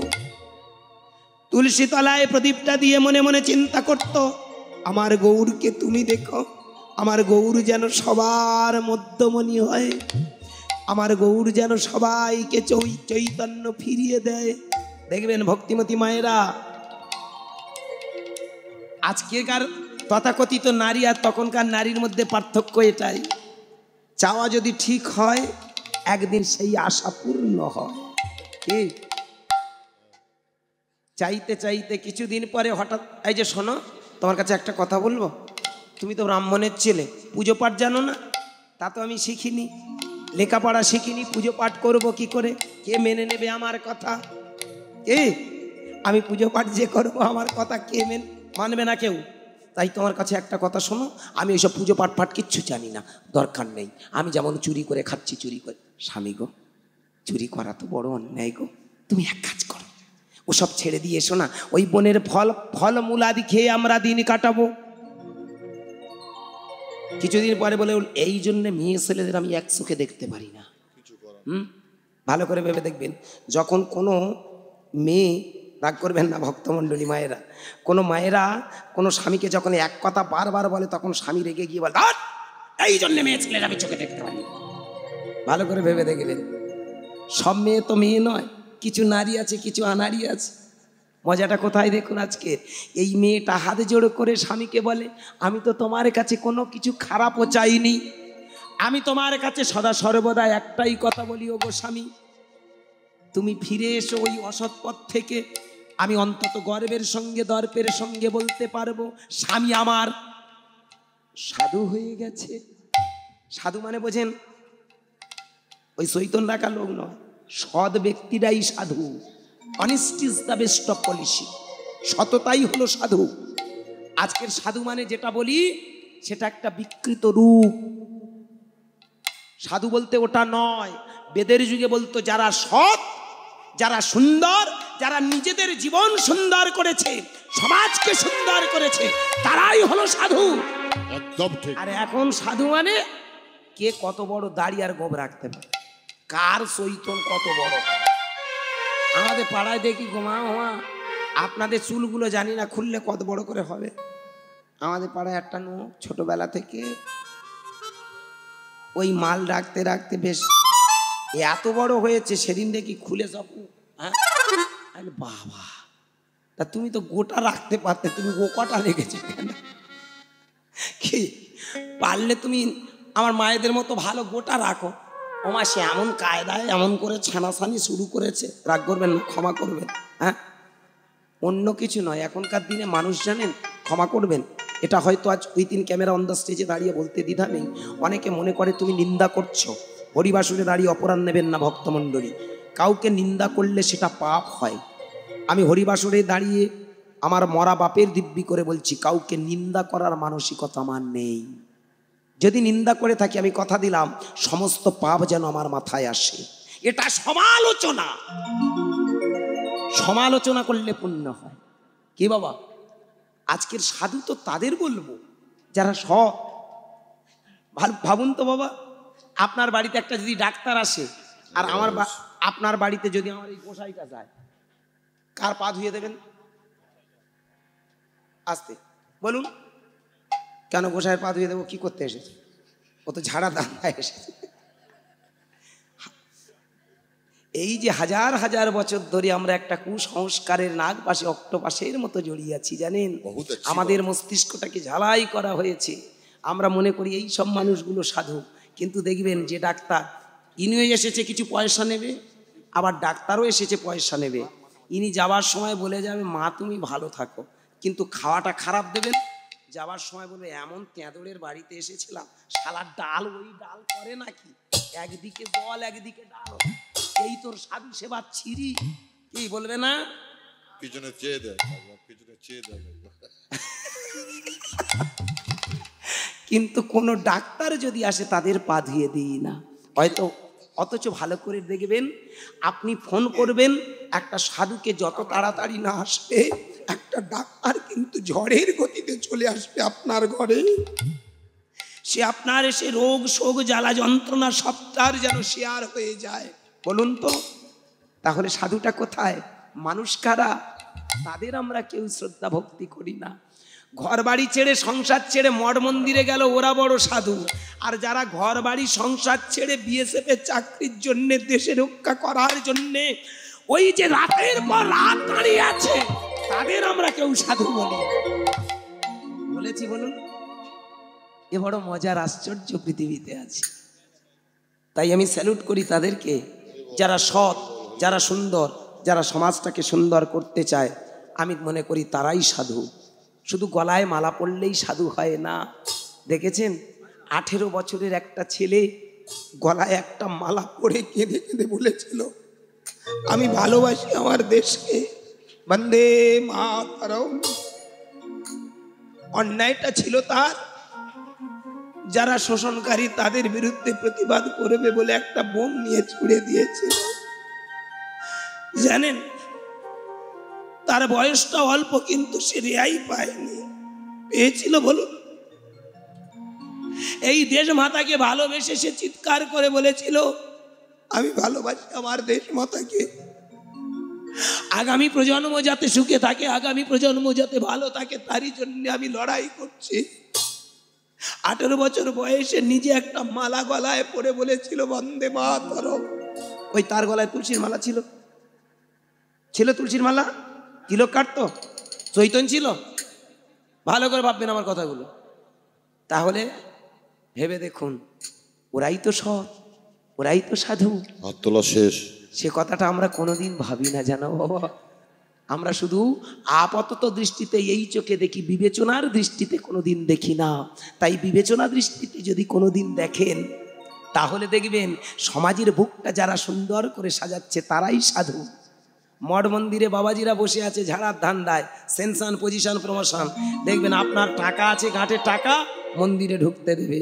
হ্যাঁ, আপনার টাকা নেই, মন্দির থেকে সরে যেতে হবে। আর ভালো করে ভেবে দেখুন তো, আজকে তারা আসতে, তারাই আমাদের সমাজের কাছে মাথা হয়ে যায়, তারাই অনেক কিছু হয়ে যায়।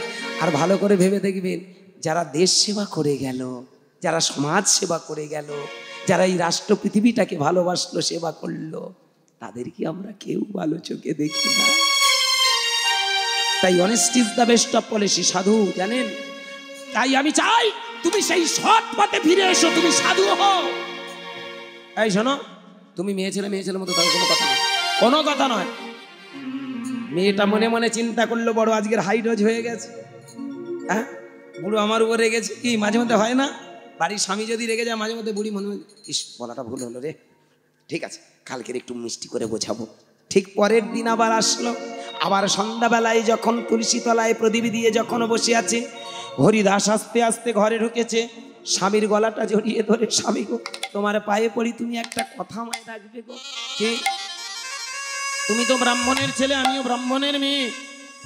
তোমার সম্মান আমার সম্মান, আমার সম্মান তোমার সম্মান। আমি রাস্তা দিয়ে যখন যাই সবাই বলে ওই তো চোরের বউ। আমি রাস্তা দিয়ে যখন যাই সবাই আমায় ঘৃণার চোখে দেখে। তাই তোমার চরণ ধরে একটাই কথা বলে যাই, স্বামী গো তুমি অনুনয়, আমি অনুনয় বিনয় করে বলছি, তুমি ওই রাস্তা, আচ্ছা তুমি এক কাজ করতে পারবে, রাস্তা তোমায় ছাড়তে হবে। চুরি করো, দুঃখ নেই, তোমার ওই চুরি করা খাবার আমি খাবো, দুঃখ নেই। ওই যে দূরে একটা বড় বট গাছ আছে, বট গাছের কাছে একটা গুরু আছে জানো, ওই গুরুটার কাছে একবার গিয়ে একটু দীক্ষা নিয়ে আসবে।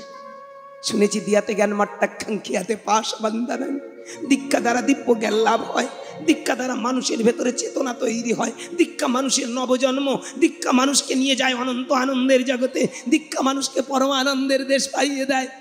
স্বামী গো তোমার পায়ে পড়ি, তুমি একবার দীক্ষা নেবে গো। ভক্তিমতী মায়ের হামা, ভালো করে ভেবে দেখবেন, এখানে যেসব বাবা মায়েরা দীক্ষা নিয়েছেন, দীক্ষা নিলে আমাদের একটা মনের আলটিমেট চেঞ্জ হয়ে যায়, হয় না বাবা? হ্যাঁ, তবে অপরাণ দেবেন না। এখন কোথায় দীক্ষা নেবেন? ভালো গুরু কই?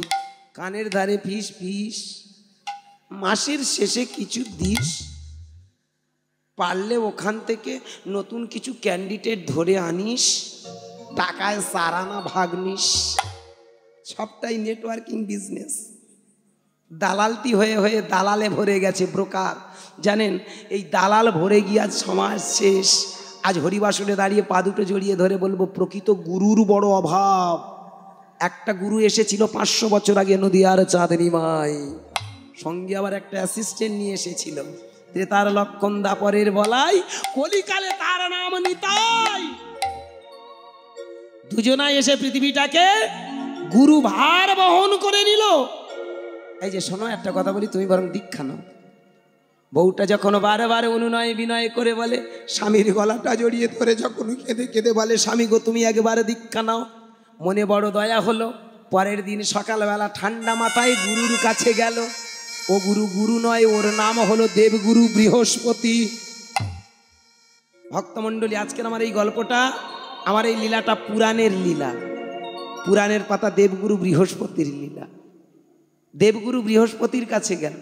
এখন যেই দেবগুরু বৃহস্পতির কাছে গেছে, গুরুদেব আমায় বলে উঠল, হ্যাঁ রে তুই আমার কাছে এসেছিস, নাম কি? আমার নাম হরিদাস। কি করিস তুই? আগে আমি তো চুরি করি। ছি, কেন চুরি করিস? কেন অন্যায় করিস? 5 বছর বয়সে আমার বাবা মাকে হারিয়েছি, সেদিন থেকে আমি আর এই সমাজ সংসারকে ভালোবাসতে পারি না। ওরা আমায় ভালোবাসে না, তাই আমিও ভালোবাসতে শিখিনি। বলুন না, এক মুঠো অন্যের জন্য দাঁড়ে দাঁড়ে কাঙালের মতো ঘুরেছি, এক মুঠো অন্যের জন্য আমি দাঁড়ে দাঁড়ে ভিখারির মতো ঘুরেছি, কেউ তো আমায় কিছু দেয়নি। তাই শুনুন, আমি এই চোরের মতো চুরি করি, কিন্তু আমার স্ত্রী আপনার কাছে পাঠিয়েছে একটু দীক্ষা নিতে, দয়া করে আমাকে একটু দীক্ষা দিন। হরিদাস যখন কৃতাঞ্জলি পুটে বলা, দেবগুরু বৃহস্পতি বললেন, জানিস দীক্ষা নিলে কি হয়? হ্যাঁ, দীক্ষা নিলে কি হয়? কি হয়? দীক্ষা নেওয়ার আগে কয়েকটা নিয়ম মান, তাহলে আমি তোকে মন্ত্র দেব। কি? আজ থেকে কথা দে তুই সত্য পথে থাকবি, আজ থেকে কথা দে তুই সত্য পথে চলবি, আজ থেকে তুই কথা দে, হ্যাঁ, এই মহামন্ত্র নামটা কোনোদিন ছাড়বি না। আহা, ভক্তমণ্ডলী, বাবা মায়েরা, আমা কথাগুলো শুনতে শুনতে মনে মনে চিন্তা করছে, চোরের আবার চোরা না শোনে ধর্মের কাহিনী, চোরের আবার নীতিবাক্য শোনাচ্ছেন। করজোড়ে বলে উঠল, গুরুদেব কি হবে পরে হবে, আগে আপনার কাছে এসেছি, আপনি আমায় দীক্ষাটা দিয়ে দিন। গুরুদেব মনে মনে চিন্তা করলো, এর ভিতর ভালো বাইরে খারাপ। আর এ তো খারাপ হয়নি, কর্ম আজকের পরিস্থিতির চাপে পড়ে খারাপ হয়েছে।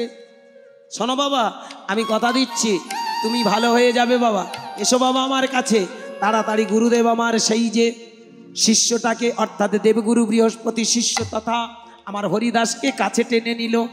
কর্ণে ধীরে ধীরে সেই মহামন্ত্র আজ প্রকাশ করিল। যেই না কর্ণে যেই কৃষ্ণ নাম দেয়া, কর্ণে যেই হরি নাম দেয়া, কর্ণে যেই মহামন্ত্র দেয়া, এই মহামন্ত্র পাওয়ার সঙ্গে সঙ্গে ছেলেটার ভিতরে শিহরণ জেগে গেল। ভালো করে ভেবে দেখবেন ভক্তমণ্ডলী বাবা, আজকের এই কথাটা কেন আমি নিয়ে আসলাম যেন, ছোট্ট এই গল্পটা, গল্প নয়। এই যে হরিদাস চোর ছিল, চোর থেকে কেমন করে সাধু হলো দেখুন। মানুষ অন্যায় থেকে কখন ন্যায়ের পথে যায় জানেন? যদি তার ভিতরে চেতনাটা তৈরি হয়। মানুষ তখনই সত্যান্বেষী হয় যদি সে ভেতরে চেতনা তৈরি করে, আর চেতনার ঔষধ হলো এই মন্ত্র অনর্গল। তাই আস্তে আস্তে সেই মন্ত্রটা যেই কর্ণকুহরে যাওয়া, ভালো করে ভেবে দেখুন, 7 নক্ষত্রের জলের মতো তার কর্ণকুহরে পড়ল। 7 নক্ষত্র বোঝেন তো? আস্তে, এই তো হয়ে গেছে। 7 নক্ষত্রের জল কর্ণকুহরে, ভালো করে ভেবে দেখবেন। সাথীটাকে দক্ষ রাজার 7টা মেয়ে ছিল, ছিল না বাবা? কি ও মায়েরা, দক্ষ রাজার 7টা মেয়ে ছিল। 27টা দিয়েছিল চাঁদকে, 13টা দিয়েছিল কশ্যপ মুনিকে, 27 13 40। 8টা দিয়েছিল অষ্টাবসুকে, আস্তে 11টা দিয়েছিল একাদশ রুদ্রকে। ক্যালকুলেশন করুন, চাঁদকে দিয়েছিল 27টা, কশ্যপ মুনিকে দিয়েছিল 13টা, 27 আর 13 40। 11টা দিয়েছিল একাদশ রুদ্রকে 51, 8টা দিয়েছিল অষ্টাবসুকে 59, আর একটা ছিল সেটাই আমার বুড়ো ভোলানাথ। এই মোট 7টা মেয়ে। তো এখনকার দিনে এইসব গল্প করলে মনে হয় যেন বাবা 7টা মেয়ে। হ্যাঁ, আজ থেকে 20 বছর 25 30 বছর আগে ভাবুন তো, একটা মানুষের 10টা 12টা করে ছেলেপুলে হয়নি ছিল। যাক, তর্কে নয় সিদ্ধান্তে। ভাবুন, চাঁদকে দিয়েছিল 13টা, ওই 13টার ভিতরে একটা মেয়ের নাম ছিল সাথী। অশ্বিনী, ভরণী, কৃত্তিকা, রোহিণী, মৃগশিরা, আদ্রা, পুনর্বুষা, পুষ্যা, অশ্লেষা, মঘা, উত্তর ফাল্গুনী, পূর্ব ফাল্গুনী, হস্তা, চিত্রা, স্বাতী, বিশাখা, অনুরাধা, জ্যেষ্ঠা, মূলা, উত্তাষাঢ়, পূর্বাষাঢ়, উত্তর ভাদ্রপদ, পূর্ব ভাদ্রপদ, রেবতী, স্বাতী, বিশাখা, ধনিষ্ঠা আর মূলা। এই মোট 27টা মেয়ে। তার মধ্যে নাম বললাম স্বাতী। স্বাতী হলো আমার দক্ষ রাজার কন্যা। স্বাতী নক্ষত্রের জল যদি ঝিনুকে পড়ে মুক্তোর জন্ম হয়। স্বাতী নক্ষত্রের জল যদি বাঁশের উপরে পড়ে বংশলোচন হয়। স্বাতী নক্ষত্রের জল যদি হরিণের মাথায় পড়ে মৃগনাভি বা কৌস্তুরী জন্মায়। স্বাতী নক্ষত্রের জল যদি সাপের মাথায় পড়ে মনির জন্ম হয়। কি বাবা, তাই না? এটা আমরা শুনেছি। ঠিক তেমন স্বাতী নক্ষত্রের জল যেমন ঝিনুকে পড়বে যেদিন না, ওই ঝিনুকটা জন্মের মতো ডুব দেয়, আর কোনো দিন ওঠে না। ঠিক হরিনামটা হলো স্বাতী নক্ষত্রের জলের মতো। একবার যদি কর্ণকুহরে আমরা গুছিয়ে নিতে পারি, ওই যে জ্ঞানের জগতে মানুষ ডুব দেয়, আর কিন্তু তার কুপ্রবৃত্তি জাগে না। আজকের বৃহস্পতি যেই কানে মন্ত্র দিল, আস্তে আস্তে হরিদাস ঘরে ফিরে এলো।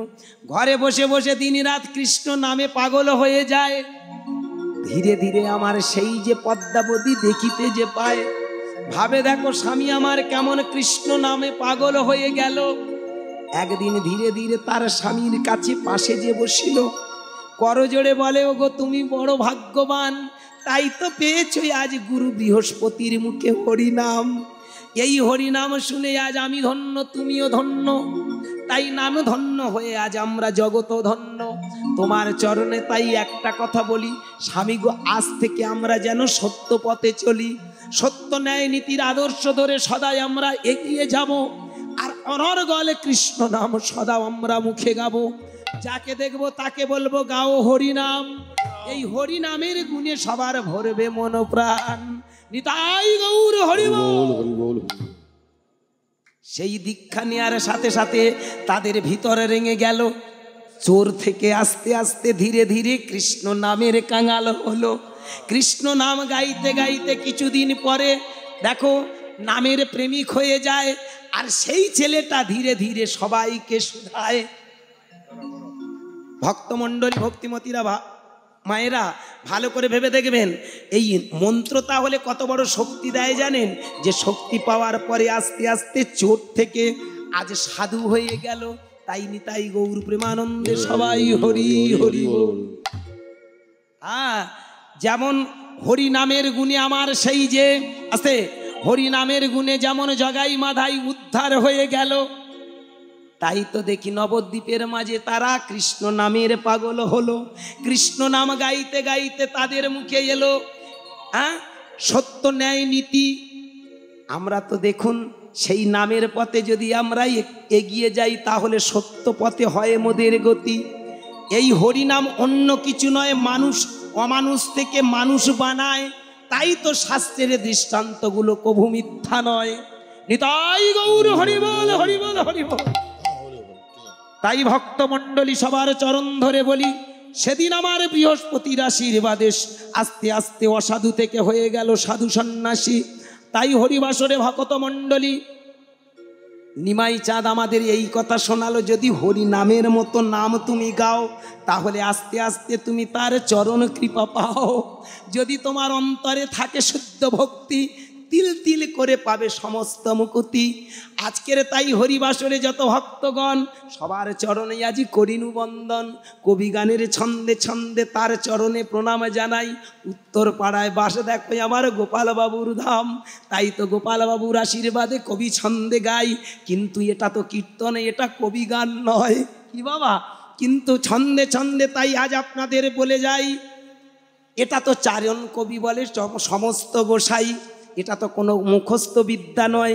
তাই ছোট করে আপনাদের চরণে নিবেদন করি, একবার যদি হরি নামের গুণে দেহের যন্ত্রটাতে ভরতে পারি, অনর্গলে কৃষ্ণ নাম যদি দেহের মধ্যে গাই, তাহলে আমাদের ভিতরে দেখো সেই ভগবান খুঁজে পাই। প্রেম সে বলো নিতাই গৌর হরি বল।